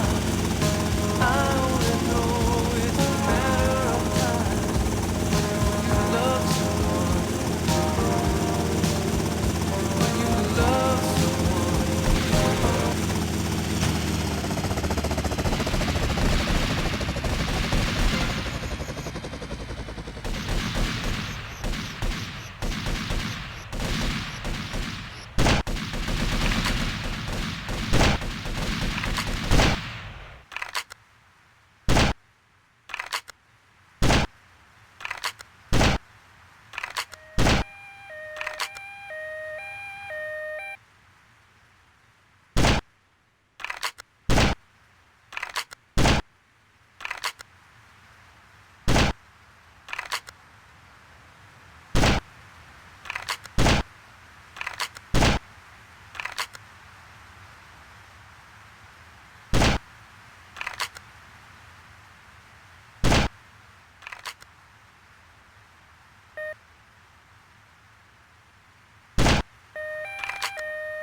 Sometimes you just can't let go. Max, you didn't eat your food. That's the second week in a row. Max? When the unspeakable happens, just put your four-legged friend in the refrigerator or freezer. Then call Pet Stuffers. We'll be there within a week to pick him up, and in less than a month he'll be back as good as new.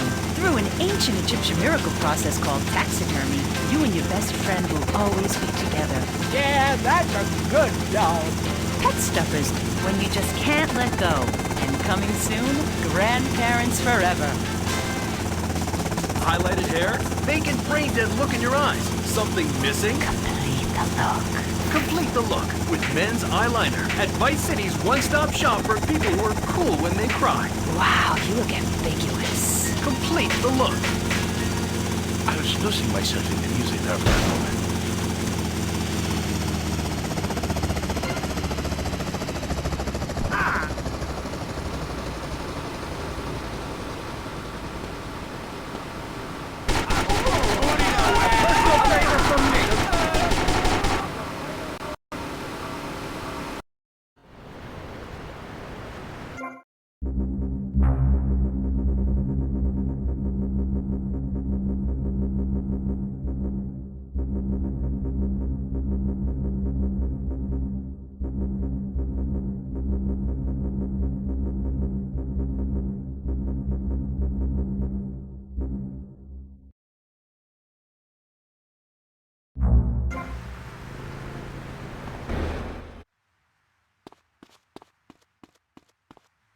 More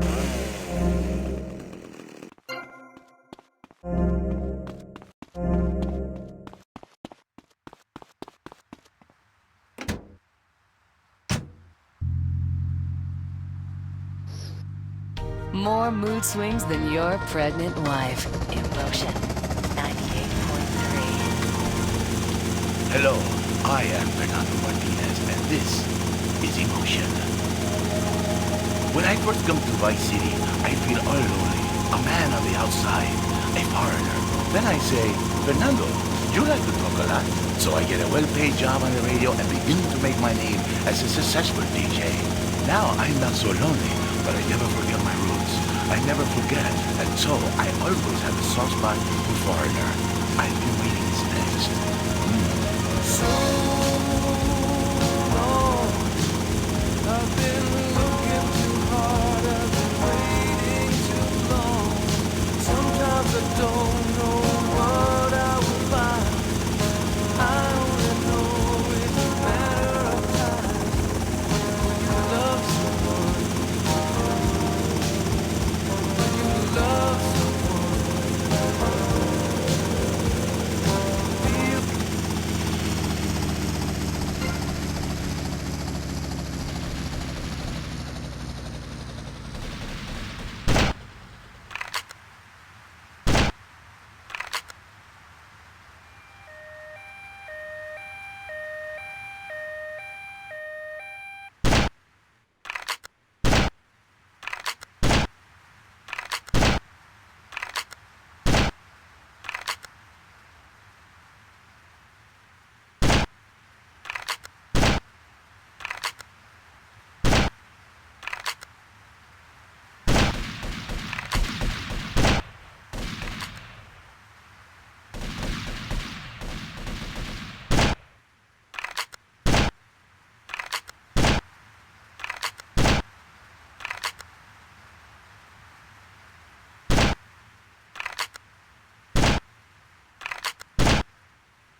Protect 10, 21, Central, de La Habana.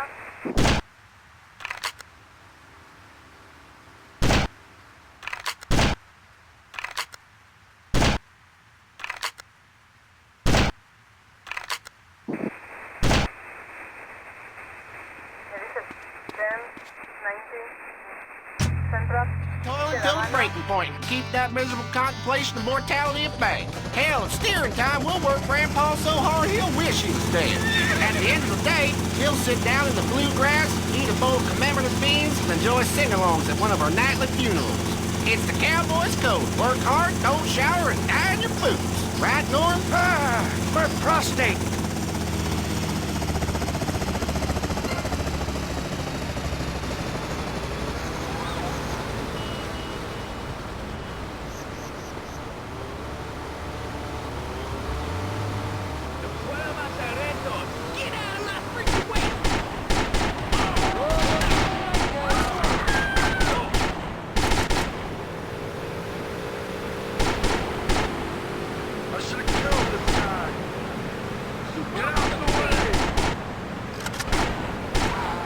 Seen one of these before? Don't annoy me.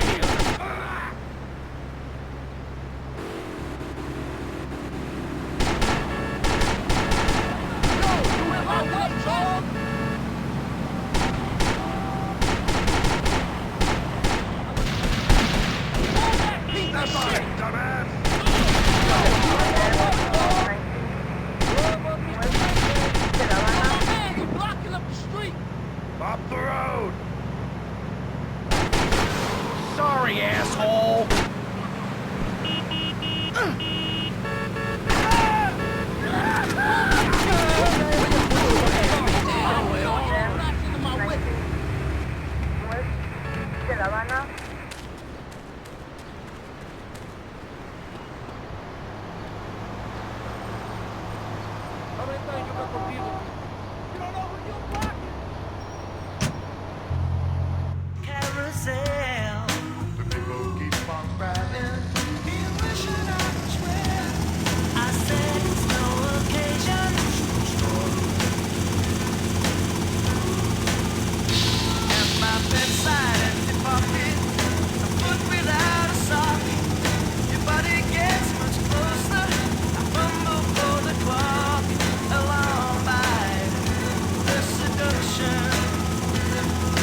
Vayan en las calles y canten las canciones del amor.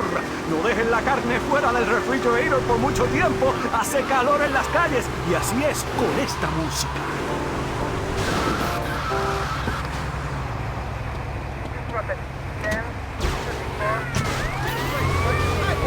Love and having hot, dirty, passionate encounters with the secretaries, while the wife, she sleeps at home. I know I have done that many times. You're unusual, where the heart remains true.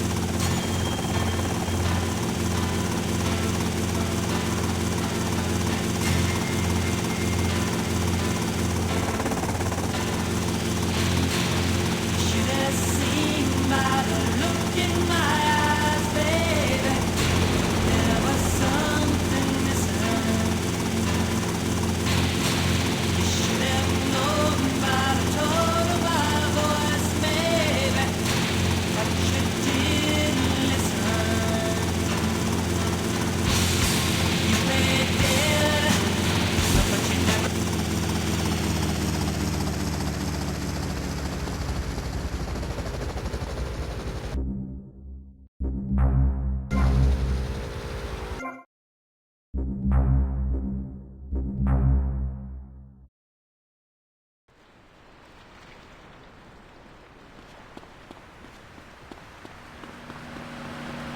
Oh, I kind of like it like that. Open your eyes. Yo, what's up? Yo, step on. Why you Oh, just give me what you got. That's the best you got. Harder! Harder! Come on! I'm enjoying this. Darn, blurn, flying, tiny.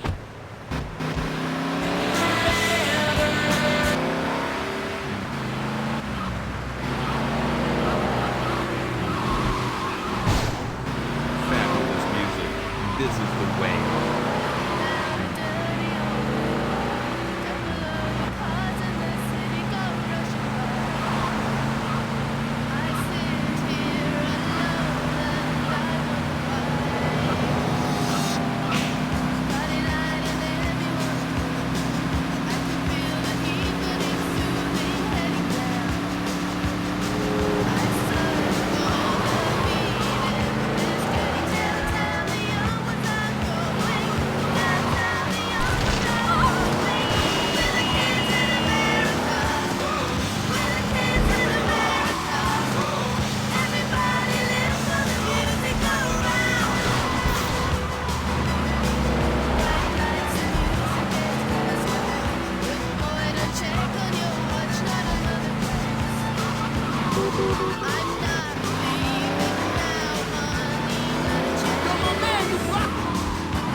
Front to it. 19. Center up. 5-4.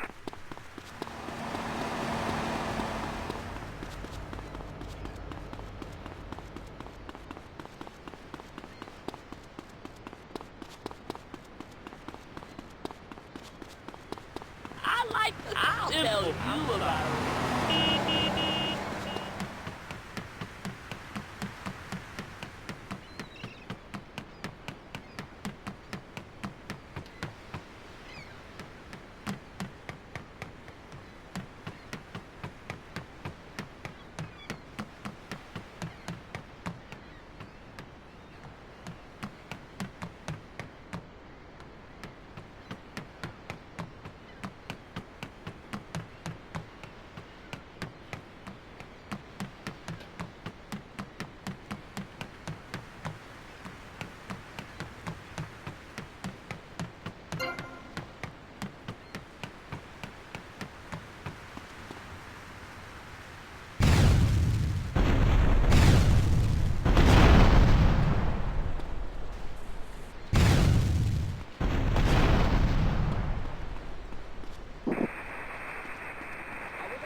How much of this every day? You trying me, man? Out of my way, man.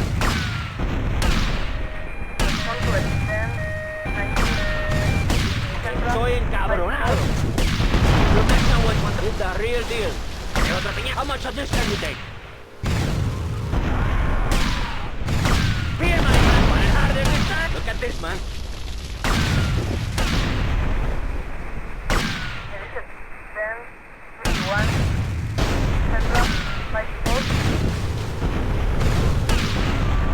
Estoy encabronado.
He's going down right now. I got him. He's mine. What's your wife doing? I got you covered. Go, go, go! You moron still learn nothing. As boring as the other guy. I'll drag him out by his feet. Leave me alone, mister. He's going down. Move in. I got your back. Cover me. That's right, fruit. Give it up. He's going down right now. He's mine. Up yours. I got him. Asshole. You're going down. Don't make me angry. This is just my training. Dicks. You're all dicks. I'll get him down. You badge-wearing fruit. If I have to kill you, I will. You're surrounded. We have him surrounded. He's mine. Got him. He's mine. I see him. You're going down. Respond to it. 10, 19. Center up. 5-4.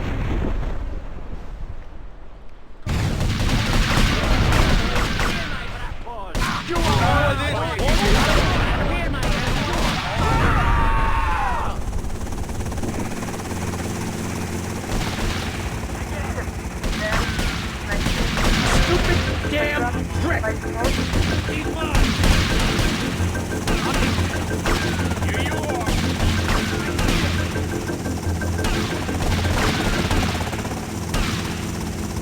He's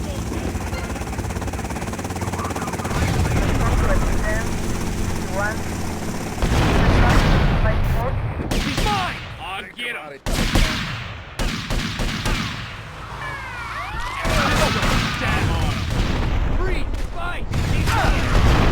Give it up! This was a 10, 1, Central, 5-4. You want en la cara, you asshole!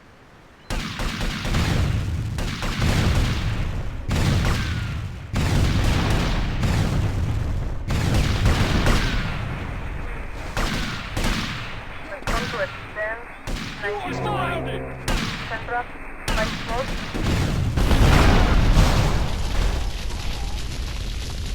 If I have to kill you, I will. Stop right now! It is a 10, 19, Central, 5-4.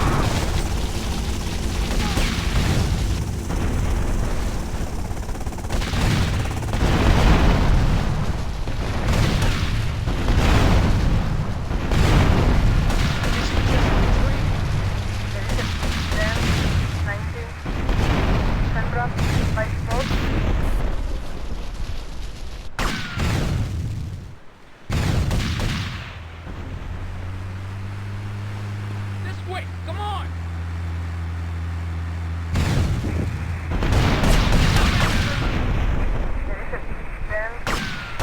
Up yours!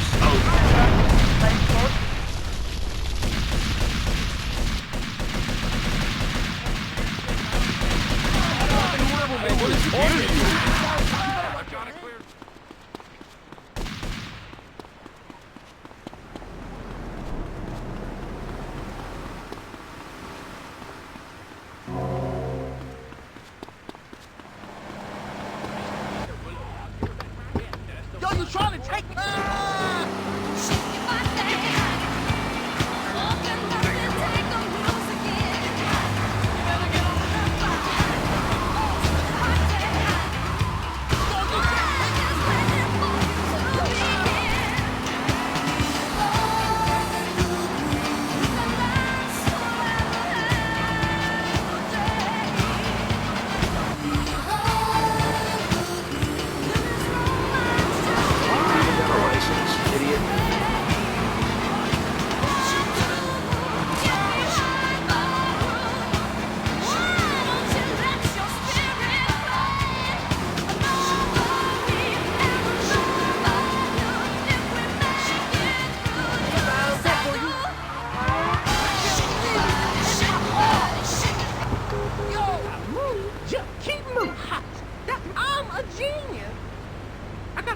Show next week.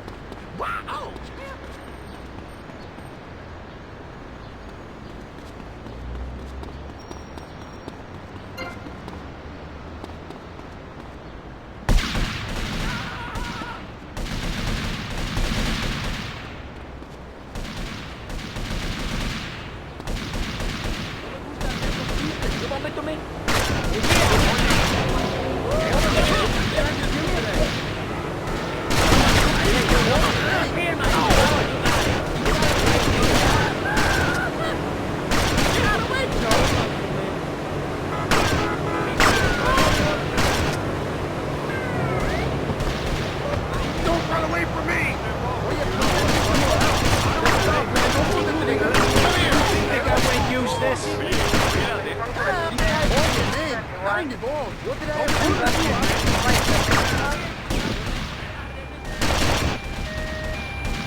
Vice City was supposed to be cool, man. Yeah,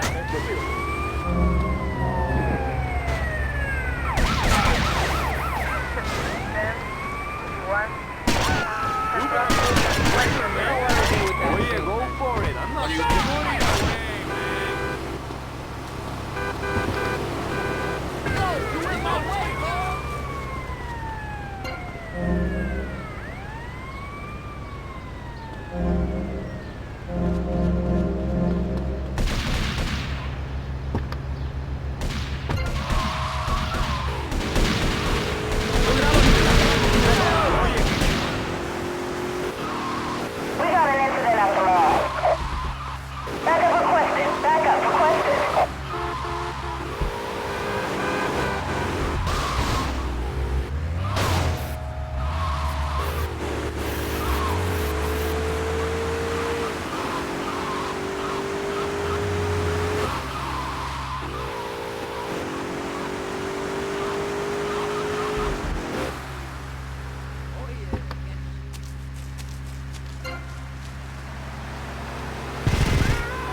What's your wife doing?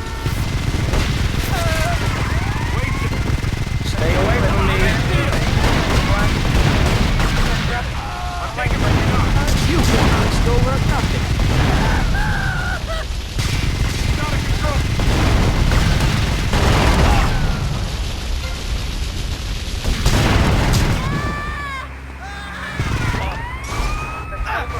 Save your breath. Give up.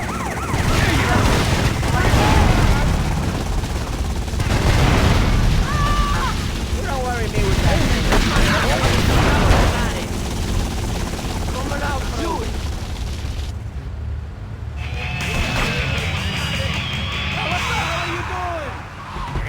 Only sissies cry. Real men stand in the rain and listen to this. V-Rock. He was just the boy next door. Hi, well, hello there, Danny. I didn't know it was hockey season. Hey, can I borrow a knife? A deadly curse, a deranged killer, a small town in tears. Knife After Dark, rated R for retarded. You have one more mom calls complaining. My son missing the station and he's drunk out of school. Well, how are you gonna learn to party at school, Mom? V-Rock. And now for part 2 of the music marathon. Hold on tight.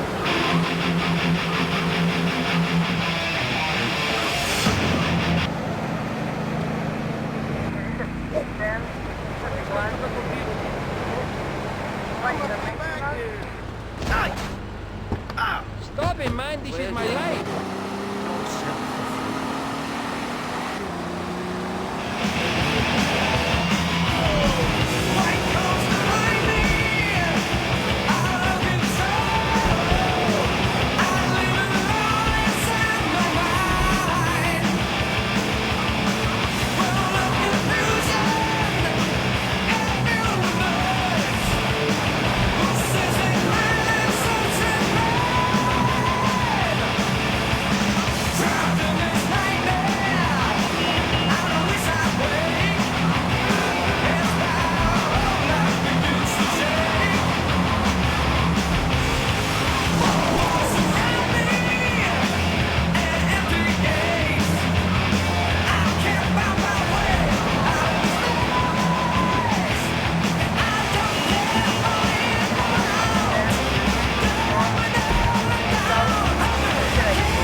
trying to be a hero, pal. Oh, shit! Move it or lose it. About me and the Wrath Attack. Pirate Radio. Wild Sound. You're in the way! You're blocking the front!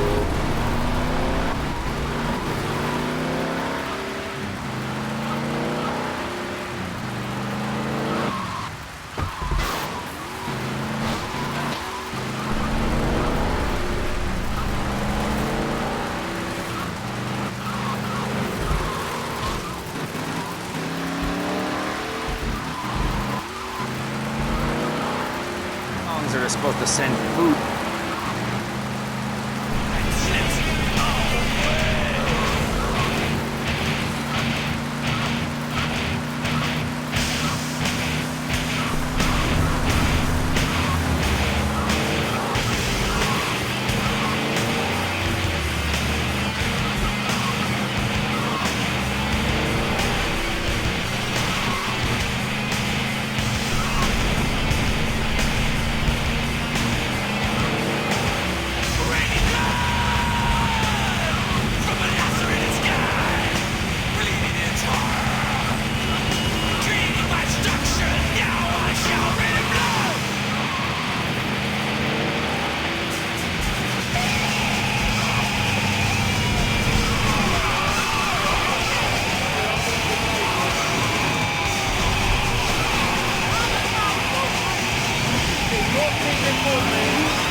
Gets more airtime than I do. Who cares about a stupid bird?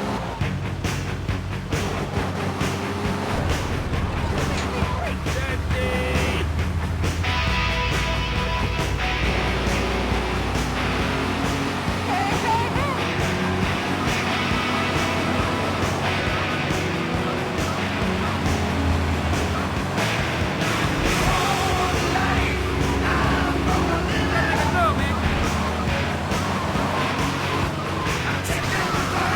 man!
V-Rock till you drop.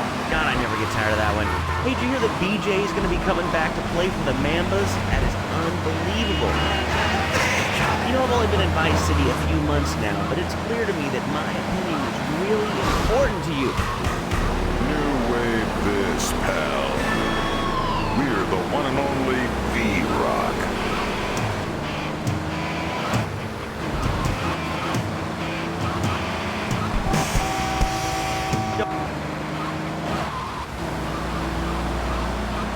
You should have continued to the north and finished things off. I talk about this in the motivational learning tapes. That and beware the magpie.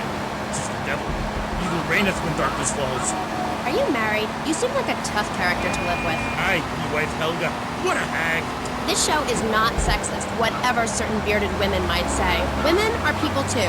I'd appreciate if you wouldn't talk that way. Ah, go live in a chimney, you troll. You 20th century women are all the same. And me hag Helga, she felt prettier up anyways. She says to me, Thor, I ain't having no meat no more. I'm going to meetings. See? That's your problem.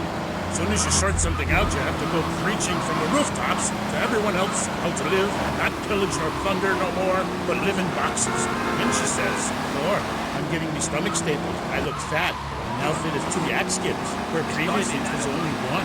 I say, wench, don't come crying to me when we're in a longboat crossing the straits for 2 moons. You're all skin and bones. A man needs something to grab onto. Aye, ain't her fault. A cursed pixie goblin got her.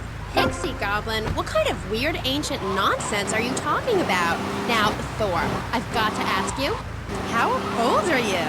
I am as old as the fjords, as young as a newborn lamb. Are you shy about your age? Just laugh about it like my mom. Thor is never shy. Thor is mighty. Thor is a god. And where are you from? From the beginning of the flat earth, where the sun meets the sky. Oh, right. By the beach. Great. Let's take a commercial break. We'll be right back with Thor. He's a real Viking. Hello, I am Fernando Martinez. I think by now you know I am an emotional kind of guy. People stop me in the street and say, Fernando, what the hell is wrong with me? Silk shirt, hairy chest, enough aftershave to drown a household pet.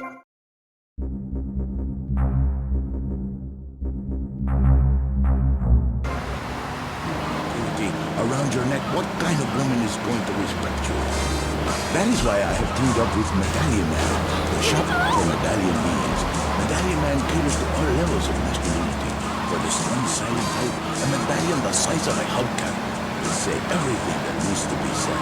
Even singing medallions for the Casanova, who knows music is the food of the blood. Model trains, dollhouses, diapers, whatever your interest, we've got a medallion for you. Don't forget, everyone knows that you can support a medallion, you can support a family. We have some sad news for you. Rock and roll is dead and pop is in!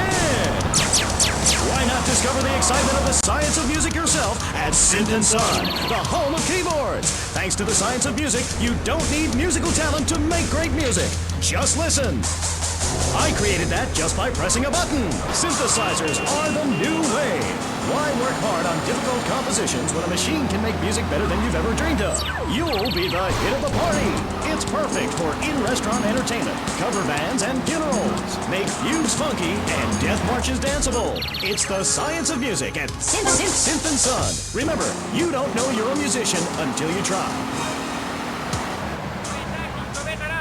We're back on K-Chat with me, Amy, and my guest is Thor, Viking warrior and elf help guru. Do you have a last name? Oh, whatever. Anyway, what were we talking about? We're talking about the wisdom of the ancients. There are many hurdles in life, Amy. I remember one of the first bits of fan mail I got came by bottle in the sea. A man of Lollard Island said, "A tiny woman came to our farm and slept in front of our door. A woodland troll has carried off my woman in the dead of night. Give me wisdom, Thor." So, what did you tell him? Aye, Amy, it was obvious the Black Plague had visited his home. As sure as you can't be a midwife to a fairy, expect wisdom from a fool, or find a good meal downtown on a Saturday night. Okay. I really have nothing to ask you because I really don't think we're bonding quite right here. I'm more than a little confused. Let's go to the phones. You're on K-Chat with Thor.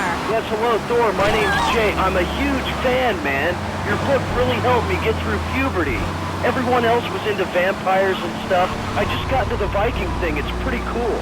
It's been working pretty well for me. Anyway, my girlfriend and I, we fight all the time. She's always calling to check up on me. It really totally sucks. It's a drag. Like, I hang out at the strip mall with all my boys, and she shows up. Is there any advice you can give me? Yes. There was a man who asked for a night's lodging at a certain farm on the eve of Maundy Thursday. Or maybe it was Fat Tuesday. Anyway, in the course of the night, the old woman of the house took out a horn of salve and smeared herself with it from head to toe. She then climbed on top of the stove, sat astride a sweeping broom, and began to... Hello? Excuse me, what the hell are you talking about? Reading from the runes, wench! What kind of rune is that? It's a man's rune, and not appropriate for the warrior under 18 years old. But there's a moral at the end. Are you still there, Fair Jay? Yeah, I'm still here. Do you love this woman? Yeah, I think so. She's really special. Especially in the back seat, if you know what I mean, Thor. Then behead her, and parade thy love around on a stick for the world to admire. Wow, cool. Thanks, Thor. Okay, I'd like to throw you out, but you've got an enormous sword and, yeah, let's take another call. But first, listeners, Vice City, remember, don't behead your girlfriend and take her head around on a stick. Hello, you're on K-Chat with Thor. Hey, brother, my name is TJ. Your book is fresh, real fresh. Like, it's been a real inspiration and all that. It's most definitely on me and my crew's vibe. And that Loki brother, he's as slick as Salivax. You know what I mean, Trooper? In fact, me and my boys have started a Thor fan club. You know what I'm rapping? We're on your vibe, man. Aye, a Thor fan club. This pleases Thor very much. I shall speak of myself in the third person from now on. Yeah, I wasn't really into school all that much. But I hear you, Thor. So anyway, we have this fan club, right? And instead of naming it something like the Vice Lords of Valhalla, we gave it like a modern name. Keeping things firmly in the 80s, you know? The blood. Ain't that off the wall, man? We follow your teachings to the letter, sir. Especially how you go around spiting fools with that wild, mad hammer of yours and getting people to know exactly what time it is. You hear? Have you a magic hammer? Nah, T. We don't have any old types around here to strap us with superfly hardware like yours, but we do have Mac 10, Tech 9s, Tray 8s, Street Sweepers, and all that. You still on my vibe, brother? Hey, I like the sound of this. Methinks I want to join your group. Do you pillage proper? Hell yeah! We do it like a Viking. You ought to come party with us. We'll even make you an honorary blood. Word. Indiscriminate pillaging. This is, as we say, the school of old. When I am done with the wench, we shall meet. Till then, beware the frost giant, TJ, and the serpent with two tongues. Yeah, okay, whatever. Yo, brother, where you land that funky, fresh silver helmet of yours? Those wings on the side are wicked, money. Stop calling me a wench. I have much to teach you, wench Amy. Only if you would listen. For many centuries, people have asked questions. Why is my fatted calf gone after the gypsy woman appeared? Are there trolls living in my chimney? Aye, sure, I could tell ye the story of the 12 children on a platter, or the midsummer snow, and the spirit hatched from a cock's egg. But in the end, Amy, you need a spirit journey. A wandering spirit demands a wandering body. Take a long boat, pack only what you can carry, head toward the moon at high tide. Okay, thanks for the advice. And with that revelation, I'm going to have to change topics. That was Thor, Viking Warrior. Coming up next, we have another guest. We'll be back right after this. How do you like to enjoy a Rusty Brown's ring donut? I like to lick lovingly around the outside and then thrust my tongue in the middle. I like to munch it vigorously. I just love that all over my face. On Friday nights, I just can't stop eating Rusty Brown's ring donuts. Oh my god, it's so good. Sometimes I like to wear women's panties and walk around Fifth Street. When you go downtown, make sure you enjoy Rusty Brown's ring donuts. Hi, I'm Jeremy Robart, entrepreneur, VIP, and founder of the revolutionary program, Think Your Way to Success. It's a 3-step program that's been changing lives and my income for the last 2 years. 5 years ago, I was a nobody, just like you. After my Think Your Way to Success program, I spent the entire weekend in my jacuzzi or engaging in the exciting sport of domino topping. Hey, if you can think it, you can do it. One of my award-winning courses is sure to be perfect for you. The first course I call Think, Hold That Thought, Complete, because that's what you do. Step 2 is known as Learn, Start, Doing, where I explain the mysteries of starting. Or take the new accelerated course that will have you laughing and hugging strangers. Motivate, demonstrate, then motivate again. Just listen to these endorsements, and remember, these people volunteered. They aren't being paid much. I've been on the thing called That's Not Complete program, and I have to say, I'm finally going to start my career in being a well-paid rich person. Yeah, I've been thinking my way to success for a while now. It's some good stuff. Call now and sign up for my Think Your Way to Success program. And if you want to think really fast, try my Crank It Out program. Call 1-866-434-SELF. Hey, don't just do it. Think about it. Sweaty leather tracksuit? Absurdly fat Dayglow laces? Something missing? Complete the look with a replica car signed insignia on a chunky gold plate chain at Vice City's one-stop shop for people who know how to put the hip into hip-hop. Wow, you fresh. Complete the look. God, can we play more commercials on the station? The station is about me. What? Oh, hi, I'm Amy. So, right, we're back. I'm here with oh my God, this is so exciting. But now I'm here with Jazz Torrent, a rock god, all the way from Scotland, England. So, Jazz. People, I'm telling you, pick up your spades, go into your garden, start digging as deep and as far as you can. Pretty soon the whole state will be flooded and ruined, and then they'll have to leave. We must build a moat to the north or they will come down and ruin this great state. And Mr. Hickory, were you born in Florida? What a stupid question of all the cheek. Were you? Of course not. No one's been born in Florida since 1877, but I've been here for 5 years, which is a very long time. Yes, it is. A very long time. Almost as long as this show. Ladies and gentlemen, you're listening to Pressing Issues with me, Maurice Chavez, presiding over some of the least informed debate on the radio. In this episode of Pressing the Issue, we had Alex Shrub, Callum Crayshaw, and John Florida Hickory discussing safety. I guess you've all got to make up your own minds. Should we be as wet as fish or a corrupt money-grabbing thief? Gentlemen, I feel we really got somewhere, and that Vice City and people everywhere know a lot more than they did before we began.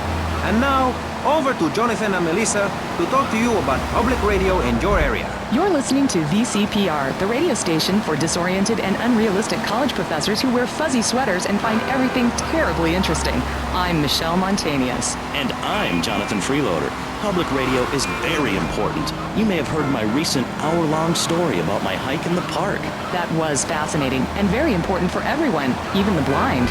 Play a selection, Jonathan. I think this is the part where I came to the big tree. I almost felt like I was there. You won't get this kind of nauseating detail on commercial radio. VCPR is 100% commercial free. Absolutely nothing interrupts your enjoyment of our fine programming and ability to tackle the important things like Jonathan's walk in the park. But we need you. Think of yourself as a member of this station, except you aren't allowed in the doors. That's an important metaphor for life. Yes, how wonderful would it be to own an hour of this radio station? We just got an enormous pledge from Farewell Ranch. That's great. Farewell Ranch is a great place to take your loved one. Just dial 866-9-BURY-ME. Remember, VCPR is commercial and interest-free. Donate your money now. Let's get back to pressing issues. Thank you, guys. So, we're back on Pressing Issues.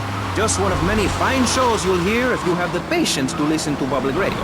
Although thanks to the many awards we have won, Pressing Issues has extended playtime and is the #1 rated show in the Vice City area. I'm your very entertaining host, Maurice Chavez, a man climbing the broadcasting ladder at a rate of 6 knots. 6 years ago, I was a clown, and now I'm a success. Think about it.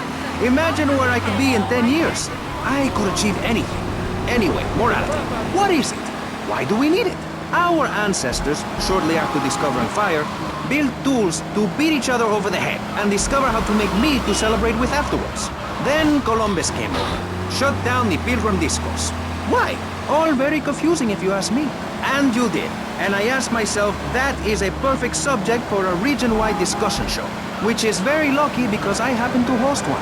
To discuss the subject of morality, we have firebrand preacher Pastor Richards, the head of the Pastor Richards Salvation Statue Organization, a group which plans to raise enough money to build a statue of Pastor Richards himself.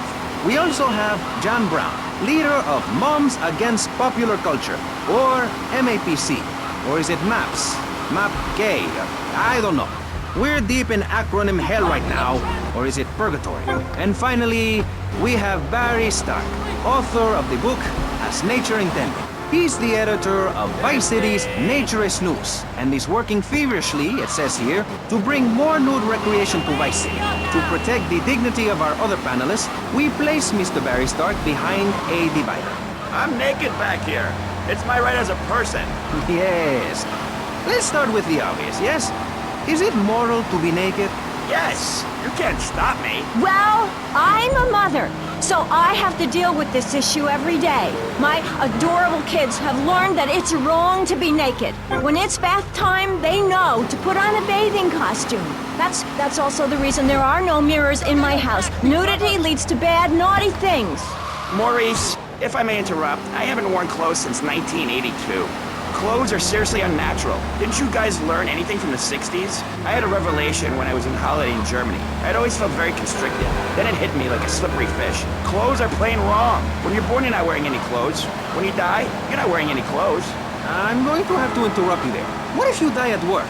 What if an enormous piece of machinery falls on you while you're working? Clothes lead to immorality. Nudity stops people from fighting. Have you seen an issue of National Geographic lately? People around the world are nude. You don't want to shoot a machine gun or a howitzer or a flamethrower if you're naked. It could burn or scald in quite a personal fashion, quite frankly. Have you been to the zoo? Animals are naked. If everyone were naked, there'd be no war. Everyone's complaining about crime and the theft of cars in the city. No one's ever stolen my car. No one's ever pickpocketed me. They've never even tried. That's because you're a degenerate loony. If the police were naked, it would set a great example to everyone. You can direct traffic and eat donuts entirely in the buff. Maurice, this kind of immoral behavior is exactly why I'm building the Pastor Richard Salvation statue. Noah had an ark, Texans had the Alamo, and I am building a highly fortified structure in my image. Simple. This 50-story statue will be able to deflect alpha, gamma, and beta radiation. The day is coming, and coming soon, where the artificial suns will rain down to punish the degenerates of this city. But you can save yourself. The Pastor Richard Salvation statue will be a completely self-sufficient community. We have canned food rations, private living quarters, and enough supplies to survive happily the predicted 40,000 years of nuclear winter. In Phase 2, and with funding from NASA, we will equip this massive statue with rockets. So when the poopy hits the proverbial fan, we will load up the statue with all of the people who have saved themselves through generous donations, blast into space, and colonize Saturn with a race of morally correct, affluent people ruled by me.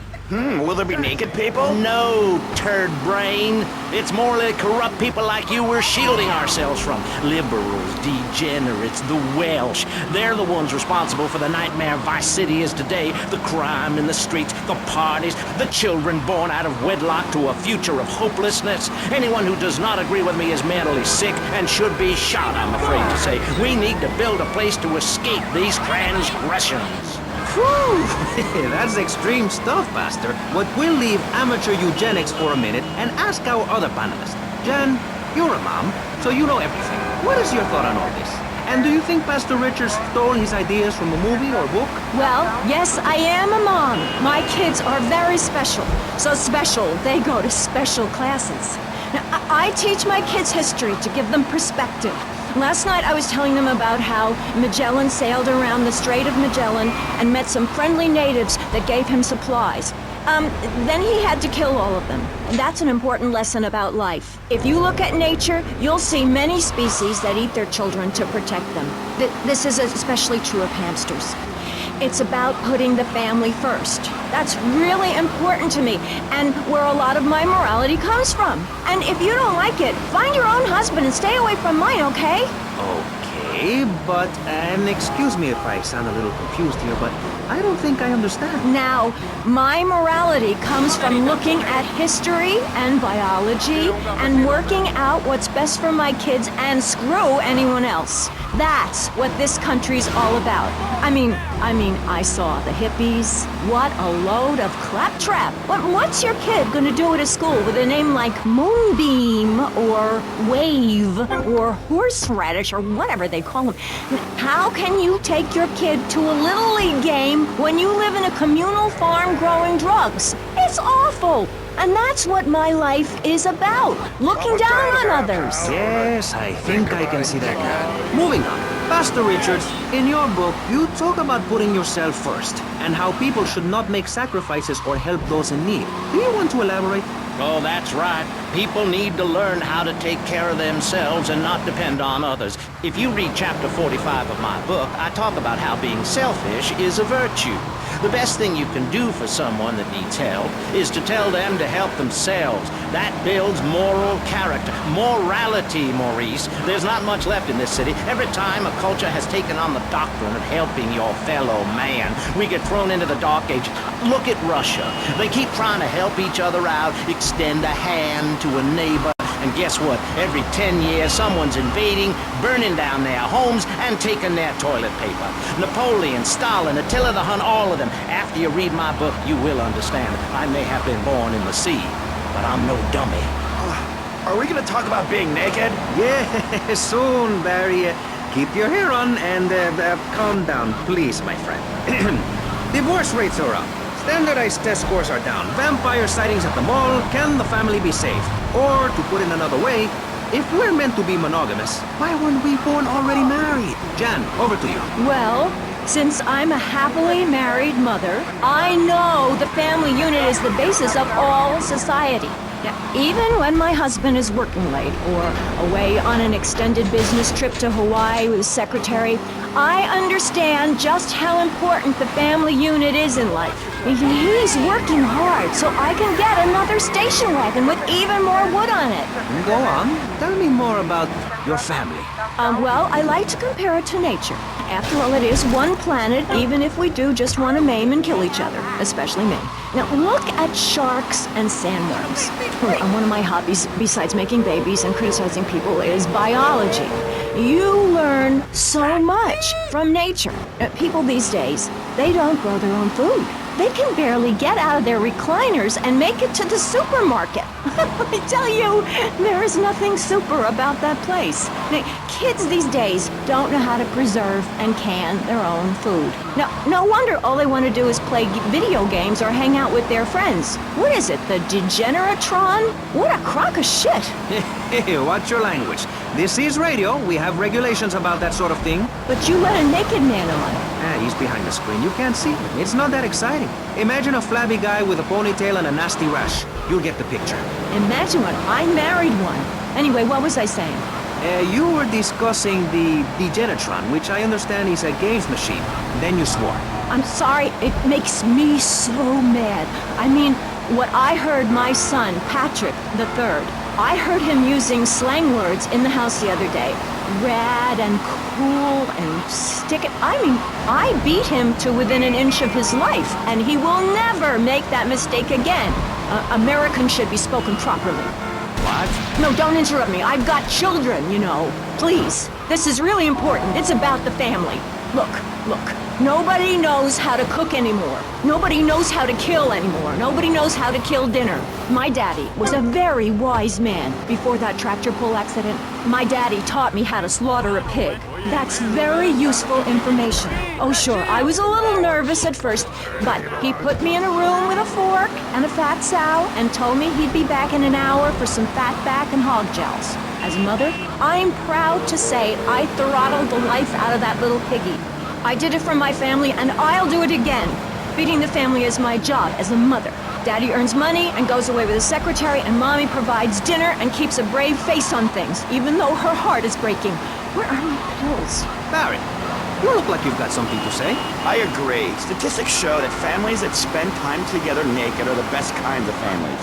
You see, social class distinctions disappear when everyone is naked. I can't tell if you're rich or poor, black or white. It doesn't matter because we're all naked. Designer clothes? Try designer nudism. My body was made by the best designer around. Mother Nature. That's why we're lobbying to build a naked casino in Vice City so old people can gamble naked and poor people can lose hope in the buff. It is written, chapter 23, verse 5 of my book, "He that gambles his money away is a fool, but he who believes in me will go to spend eternity in space with other affluent, well-to-do people." It's that simple. Do what I say and you won't have to think for yourself. Oh, but I think it is, Pastor. We look around, nudie clubs, discos, drinking. Do people want to be moral? Can you legislate morality? Can we tell people how to live their lives? Absolutely.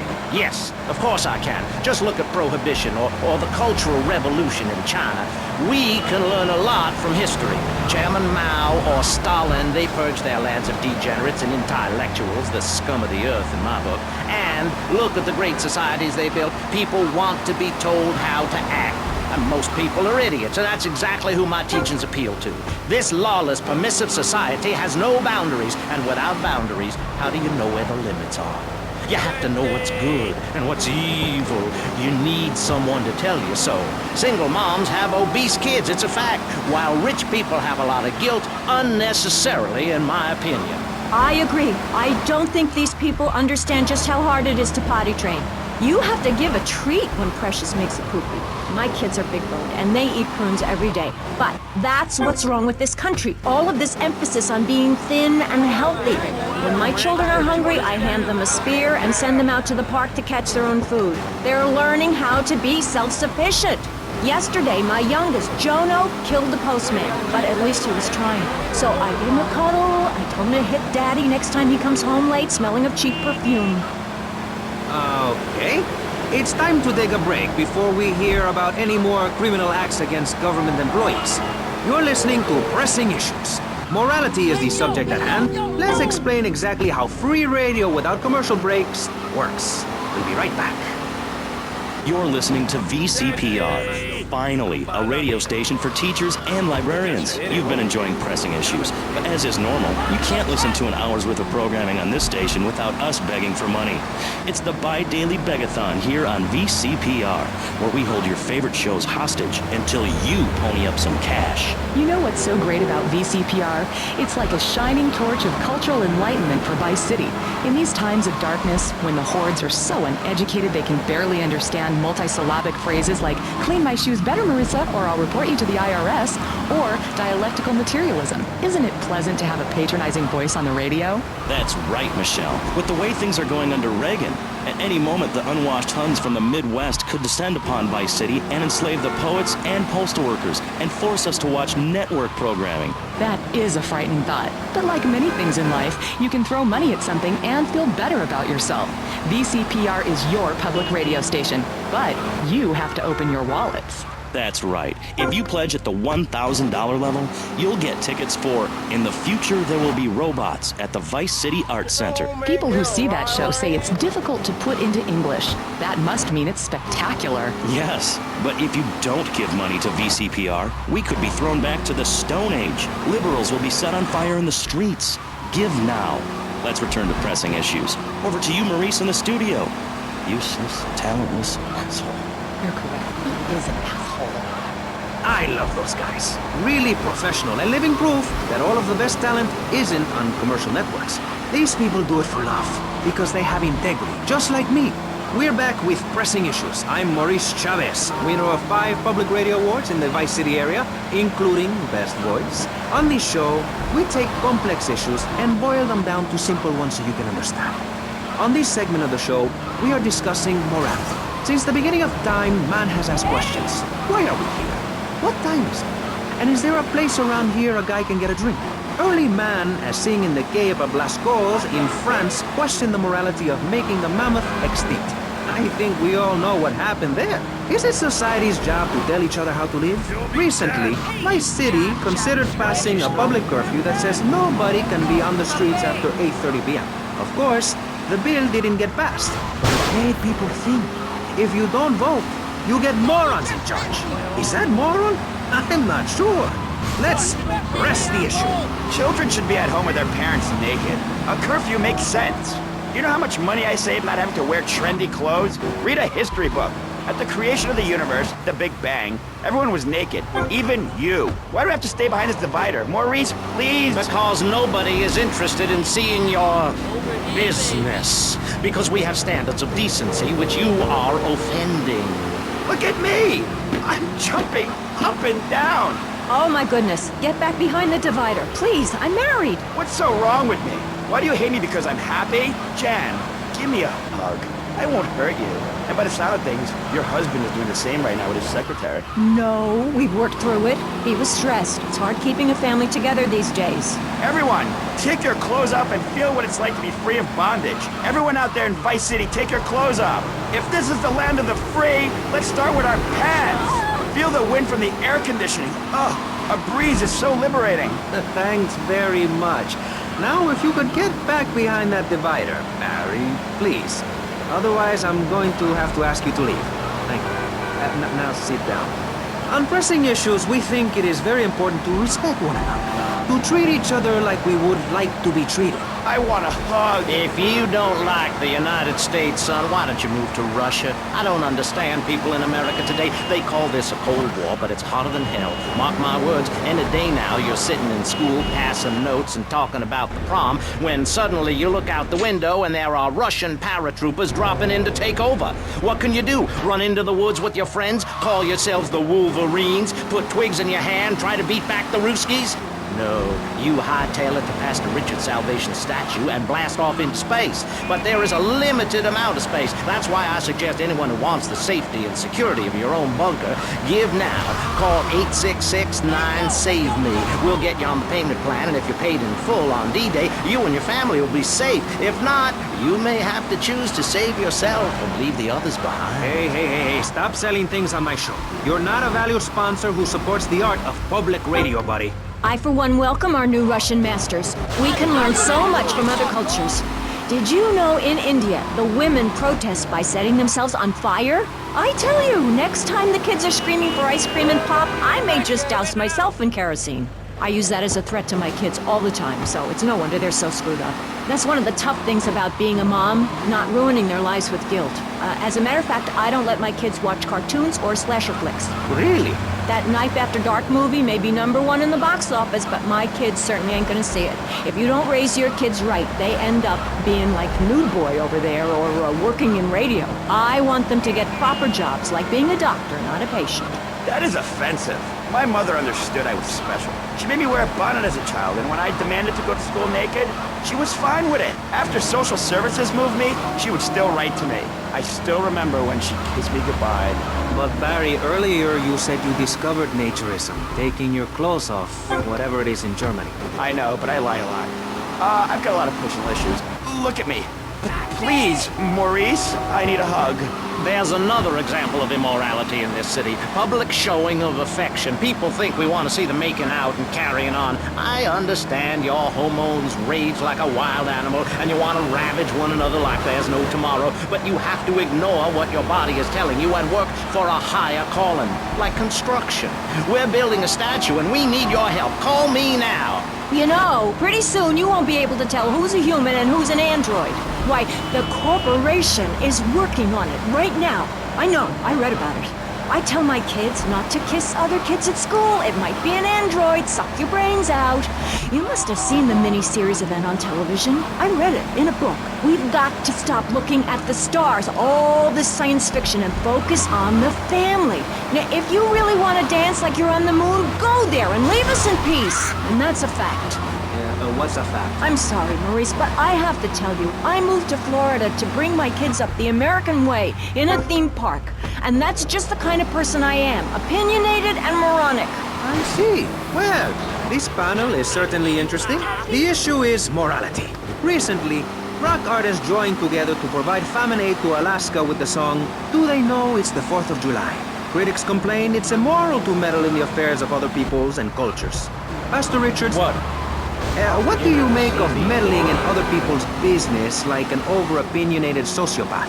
Well, let me say that money could have gone to much better things, like reserving a place by my side in the Pastor Richard Salvation statue. But I digress and plug. Stop doing that. Don't interrupt me, boy. Anywho, I address the Alaska issue in chapter 23 of my book. You see, the Alaskans are lunatics, plain and simple. They eat whales and snow, and they sleep in the freezer. Who wants to eat snow every day? Oh, I tried to help. I sent a helicopter with copies of my book, but they burned them in a pile for heat. If the people of Alaska choose to live there, let them. But don't come crying when you're tired of eating penguin and it snows 18 feet a day. Yes, but don't you think it's important? I think it's very important to listen to me, young man. That's what makes the state of Florida great. Rather than help improve where they are, people nationwide abandon their hometowns, come down here, and shove their beliefs down everyone else's throats. That's the American way, always has been. We should send some pictures of Florida to those people in Alaska. I tell you, they throw down that bear pelt, saddle up the sled dogs, and get pulled all the way to Vice City. And I should know, I'm from Mars. No, you're not. Mars, Alabama. I founded 3 colleges there. The problem with Alaska is that people don't get naked. If you can't work on your car, or play the cello, or use sharp knives in your birthday suit, then what's the point of living? Well, it is a bit cold there. People put on clothes when it's cold. We evolved without a warm covering of hair. That's a lie, sir. We come from the great meteor of truth. Clothes are a habit, like shaving and taking out the trash. As soon as you stop, you realize what a prisoner you were to society and the twisted state of morality. People think that nudists are immoral. Well, we're not. I'm married, I love my wife. In our commune, it's so wonderful to wake up in a big bed and go to breakfast clothed in nothing but a smile. What kind of people are there in your weirdo commune? Single people, families, elderly couples, teachers, politicians, and especially truck drivers. Truck drivers understand what it's like to be by yourself for days on end, with nothing but country music on the radio and a stick in your hand, shifting gears over and over. Truckers realize there's nothing to be ashamed of on the open road. Get naked and beat it on down the line. You've never seen a sense of community and morality like a nudist colony. We share everything, the cooking, cleaning, wives, a shared sense of what it's like to be a complete social outcast. Wait right there, Barry. I'm getting something through the cats. Headphones, that is. Yes? Yeah, okay. We just want to tell you a little more about public radio funding. We'll be right back after this. Hello, I'm sure you're enjoying our high-quality programming. I'm Michelle Montanius. Jonathan, I think it's time to acknowledge the people who are sending money in to shut us up and end this dreadful begathon. Here's a $10 pledge from Fran in Little Havana. Wow, you think she could have given more than that? Yes, mean bitch. I hope she dies an agonizing death. Absolutely, Michelle. And remember, if you want us to wish you well, dig deep and dig soon. That's right. At any moment, conservatives could vote to end our funding and place a fast food restaurant where our studios are. See, there are some people that think everything has to make money. It doesn't. That's why you should give now. Correct. Next week is Environmental Week, sponsored by My Batsu and the Vice City Power Corporation. And next month, we're celebrating Proust's influence on Vice City in association with the Degenitron. But for now, let's return to pressing issues. Remember, VCPR is an advertising-free zone, much like the moon or Times Square. Welcome back. The show is Pressing Issues. The subject is morality. I'm Maurice Chavez. Let's carry on pressing the issue. Now, when the Europeans were done ruining their continent with bland food and soccer riots and arrived in the Americas in the late 15th century, the subject soon turned to morality. You see, Europeans wanted to colonize America, so they had somebody to make fun of. The Pilgrims left England for the religious freedom in Holland, where they visited coffee shops, and after they packed up their ships with plenty of coffee, tea, and cakes to liven up the trip, they set sail for the New World, which they heard had a magnificent roller coaster. Once they got here, they were very hungry, having been on a ship for 65 days. So they ate for 3 days straight. Thanksgiving quickly became an annual custom.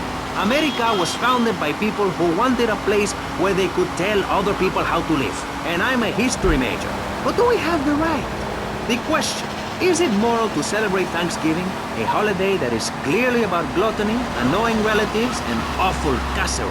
Well, I for one love a casserole, and at my weekly meeting, my congregation has a potluck. You see, a casserole is a lot like life, Maurice, and that's the basis of my philosophy. If you put a bunch of leftovers from the fridge in a pan and bake it, somebody'll probably eat it. It's like my book. You believe in your favorite sports team, then they get massacred. You believe in gravity, then it turns upside down on you. You love your favorite TV show, then the network ends it with a lousy finale. But you can believe in me, and if you believe in something, support it. It's one thing to love something, but if you don't shower it with money, then just don't talk to me. Communism, don't make me puke my guts out, please. Well, I myself love casseroles on Thanksgiving. And the way to teach your children the rich history of America is through theme parks. I just love Pilgrim World, especially the part where you get to slaughter your own buffalo and take home the meat, or give the locals the flu while buying their land off them for a pittance. That's what children need. What is? Wholesome activities that benefit the family. Now, what good is it if a kid plays Degeneratron for 5 hours? Oh, sure, he's killing space aliens, thank you very much, but it ain't putting food on the table. And he's learning bad language, like bleep. When my family go out to dinner, we're starting from scratch, even if Daddy is working late again. We build our own spears, smear ourselves in dung, and then wait in a swamp for something to come by. In the suburbs? I bet your neighbors love you. How long do you wait? Don't you get arrested? Hey, mister, I'm married. Look at the finger. It has a ring. I've got children, for Pete's sake. Stop eyeing me up. I wasn't. You were. I can see you undressing me with your eyes. Well, I tell you, I was a cheerleader and nearly a prom queen. And I could have married anyone, but I chose John. I chose him because he had a kind face and a rich dad. I didn't know he was going to cheat on me or embarrass me. I didn't know. But I won't be made a fool of. I've got the children. Okay, Jan. It's okay. Men are idiots. Ask my ex-wife. Don't worry. Stay calm. I'm not eyeing you up, but I am a little worried about you. How are the children? Do they enjoy school? Of course they do. That's precisely why I'm going to start homeschooling my children. High school is a cult. There's a group of savages that rule the roost and get all the girls, and everyone else is picked on and abused. It happened to me, and look at me. I'm a deranged mess, and my husband cheats on me. I don't want my kids to go to a public high school. Instead, we have a prom each year in my living room. And that leads to my next question. People in high school in Chile are all naked. I've about had it with you, Barry. I try to be fair, I try to be kind, but you are a freak, and a liar, and wasting everybody's time. The organs below the belt are for reproduction and removing of bodily waste. There's no reason that when I go to buy a soda or a transmission, I need to be distracted by your privates dangling about. Now, when I go to the store to buy an air conditioning filter, I'd rather not have to look at your moneymaker, amigo. I'm glad you are proud of it. But when people of Vice City are in a Quickie Mart, they should be able to have a simple financial transaction without seeing your fire hose. Are you with me? Sorry, Maurice. That's okay. Just try to behave. I think the sun must have got to you or something. Yes, maybe that's it. Maurice, if I may, you have a fine show here, and I'm glad to be on it. But everyone within the sound of my voice and smell will die in the fires of doom. It is written. TV is trash, radio is trash, our newspapers are run by Canadians with an agenda. Our very way of life is threatened. We formed this great state to play golf, and I'll be damned if any weirdo hippies are going to tell us we can't fill in wetlands and make a home for ourselves, complete with 18-hole championship standard courses and selective admission. Heathens will ruin the land, acid will rain from the skies, we'll never hear my voice again, it will be anarchy. TV teaches immorality. Refugees, glue, the price of tea in China. How can we raise children in this environment? My little boy asked me the other day, Mommy, are unicorns real? What am I supposed to say to that? Do I lie and make myself as bad as the boy's father? Or do I break the little boy's heart and ruin his life so that he ends up a nudist or a freak or something? It's a difficult question, Jack.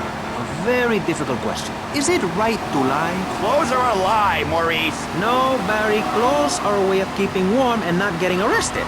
No policeman has ever hit me with his truncheon. I'd like to hit you back to hell, you sicko. You're filth. Human form of vermin. A blight on a fine society, picking fences and garden parties, and everyone coming 3 times a day to my statue to pay homage. Pastor Richards, as a human being, I have to say I find your philosophy or cult or whatever it is utterly and completely appalling. Why, thank you. I knew you'd understand. I mean, you seem to want to build a religion around yourself and some 1950s vision of America. It's the 1980s, man. And one-man worship me cults are not allowed, my friend. Exactly. As I say in the great book, many a call, but unless you have a good credit rating, go screw yourself. You'll burn in hell. Ay, por favor, shut up.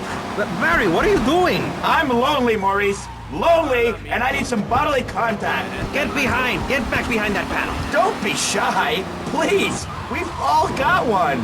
That means I'm happy. Hey, stay away from me. I'm a celebrity. Oh, good lord. Hide yourself, boy. I warn you, I'm armed and I'm not afraid to use it. We've all got one. Look how free I am. Man, feels so good.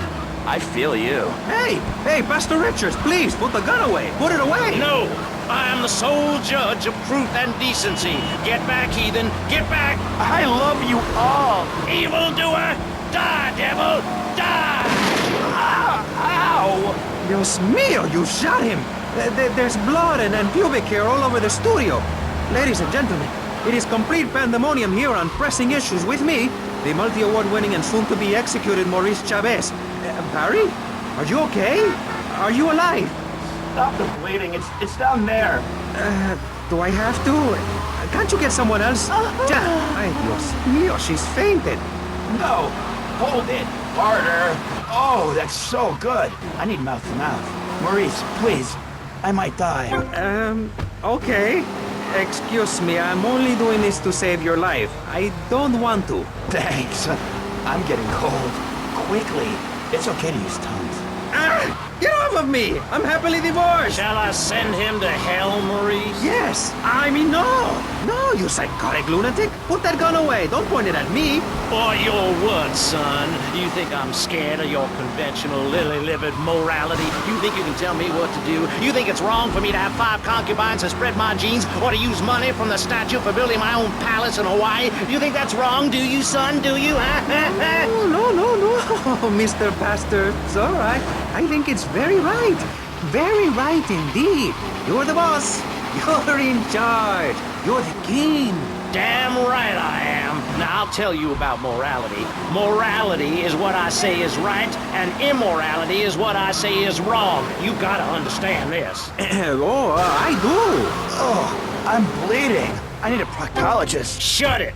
Now, next question. Ask me anything. Ask me anything you want. Yeah, well, I'd love to, but it seems that is about all we have time for, actually. The thing is, you see, this is public radio, and every once in a while we need to appeal for money, or cut away when people start brandishing guns in the studio. Like this. You're on Pressing Issues, and in this show we discussed morality. I think we made a lot of progress and really came together. I'm Maurice Chavez. Bye. Please, don't kill me. I hope you were enjoying Pressing Issues. I certainly was. Yes, it's almost as interesting as listening to you, Jonathan. Wow. Thanks, Michelle. It is, isn't it? Before we let you get back to the show, I thought you'd like to know VCPR has managed to raise $30 this hour, which should keep us on the air for another 15 minutes at least. Thankfully, due to the generosity of the people at DeLeo and Furax, the fascinating show Legal Review will still run. But now, back to the Pressing Issues. Actually, before we let you get back to the show, I'd like to say something. I know that public radio may not seem very important in an era of poverty and famine and immense personal greed, but I can assure you it is. And not just because I say so. Look at the facts. 15 of the last 37 American presidents and 47 vice presidents have appeared on VCPR in the last month. 33% of all Nobel Prize winners started out in public radio. Without public radio, we would never have discovered gravity, or the pizza, or the fact that a lot of people love to hear themselves rattle. Anyway, sermon over. I hope you folks at home understand how passionate we are about public radio, and it has nothing to do with the fact I got kicked off the networks. That was very moving, Jonathan. Back to Pressing Issues. Where is the creep? Put him on! Hello. As you may know, you're on VCPR, and this is Maurice Chavez. That is, I am Maurice Chavez. That's Chavez, not Chaves or Chavis. This isn't a game show. Sorry about the upbeat opening. This isn't a game show. It's a political and social debate on free radio, without adults. And I'm still Maurice Chavez. Hi. Next up on Pressing Issues, we tackle one of the most important issues in our country today. The issue of perception. Not credit card fraud. That's deception. But we're talking about perception. How we perceive the world. These are optimistic times we're living. A time of go-getters and doers. Our hero is the entrepreneur.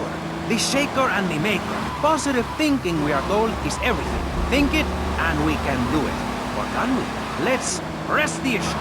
Now, personally, some days I wake up and I look out the window and I think it's great to be alive. Other days, like payday or my ex-wife's birthday, I want to hide under the pillows and cry. But that's me, a man of contradictions, as my therapist said. He was a junkie. But whatever. I'm Maurice Chavez. And on our panel right now, we've got three very contrasting views about the issue of positive thinking. On my right, I have Gothic artist, vampire hunter, and, his words, man of the night, Konstantinos Smith. Konstantinos, hello. Greetings, mortal. I hope this is good. I'm missing a seance to do here. You don't sound excited to be here. No, man. I'm mind-numbingly depressed. It's great. Okay, I'm going to have to interrupt you there. And on the left, I have positive thinker extraordinaire, a man who dragged himself up from the gutter, Jeremy Robart. Hey, the ghetto, not the gutter. I didn't live in the gutter. I lived in the ghetto. I'm a survivor, not vermin. I'm from the streets. Okay. Hey, I can teach you how to be a survivor too. All of you. I can help everyone. I've got what they call a gift of communication.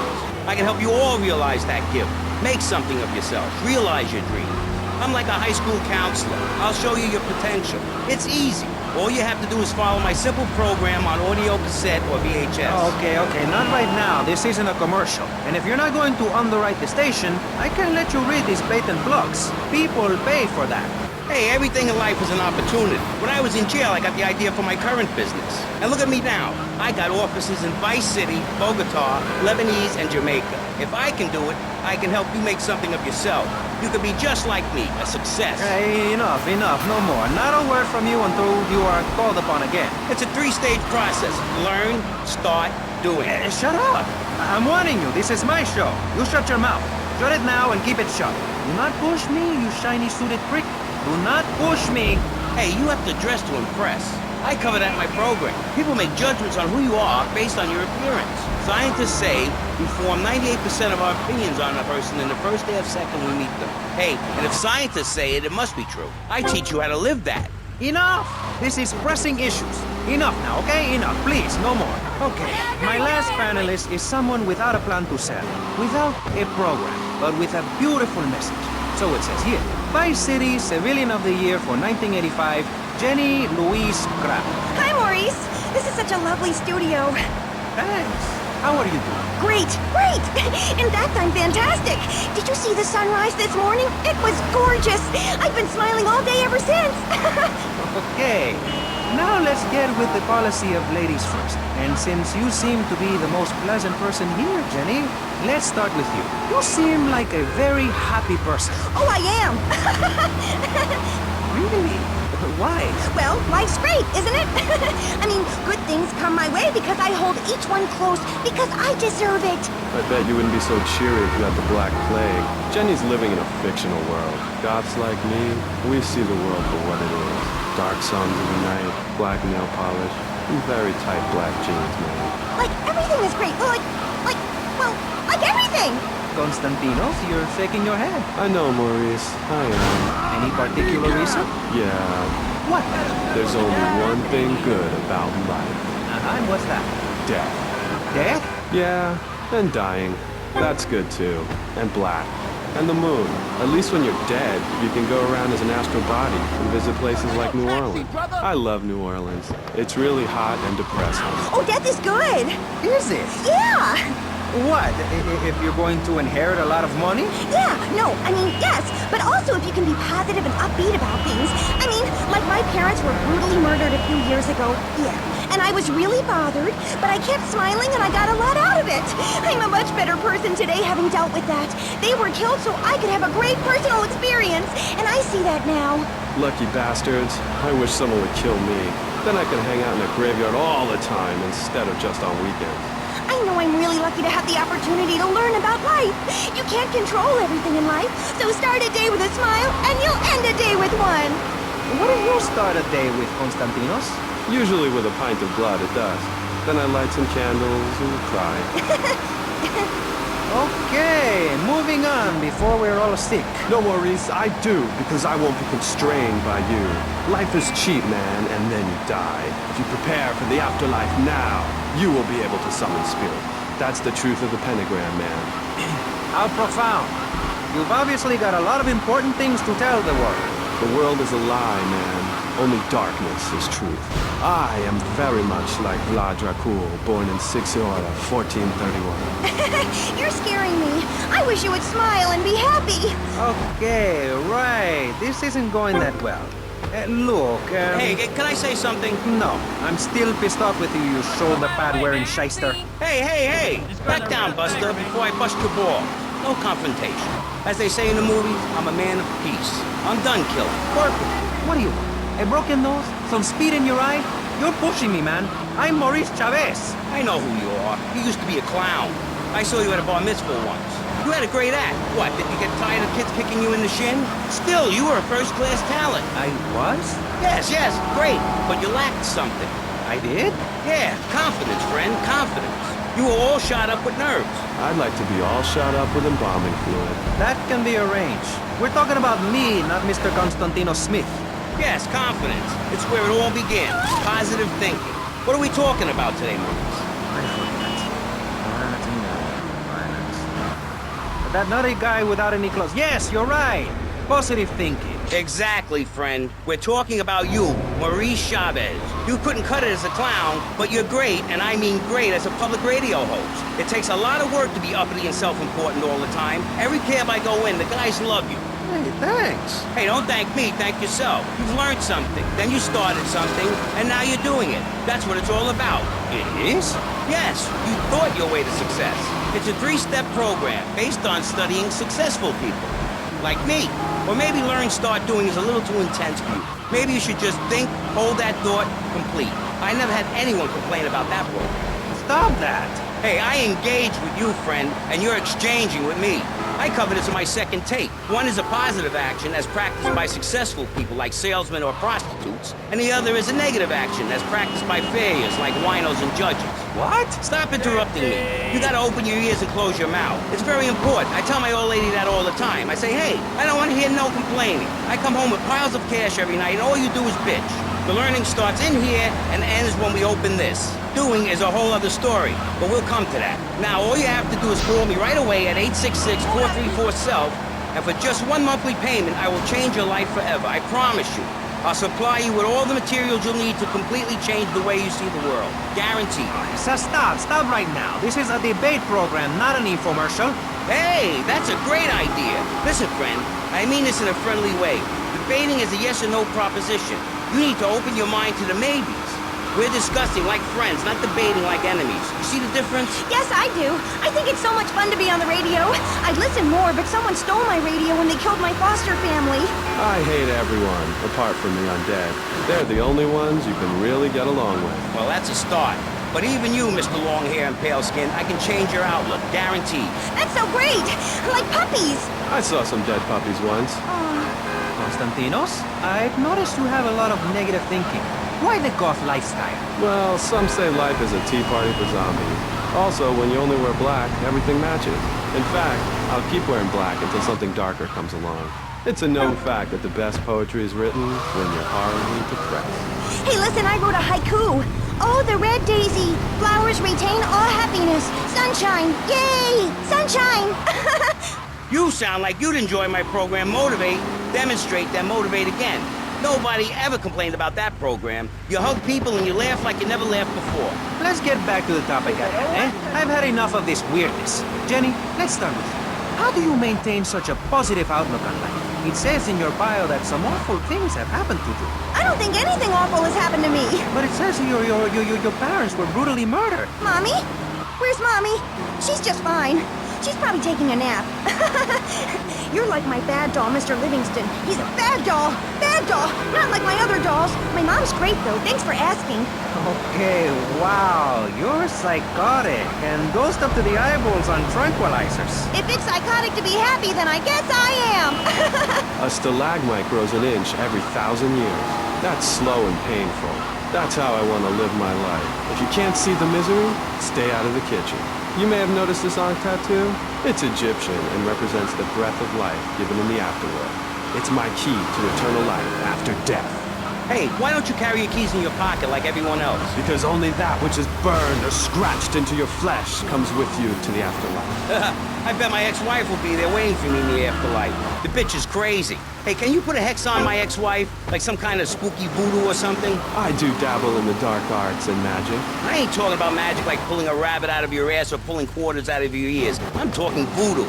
You know, dance around with a chicken voodoo. That bitch was a grass. Why does everyone assume that just because we're goths, we're weird? I don't know. The hood, cane, black fingernail polish may have something to do with it. When is the last time you seen the sun?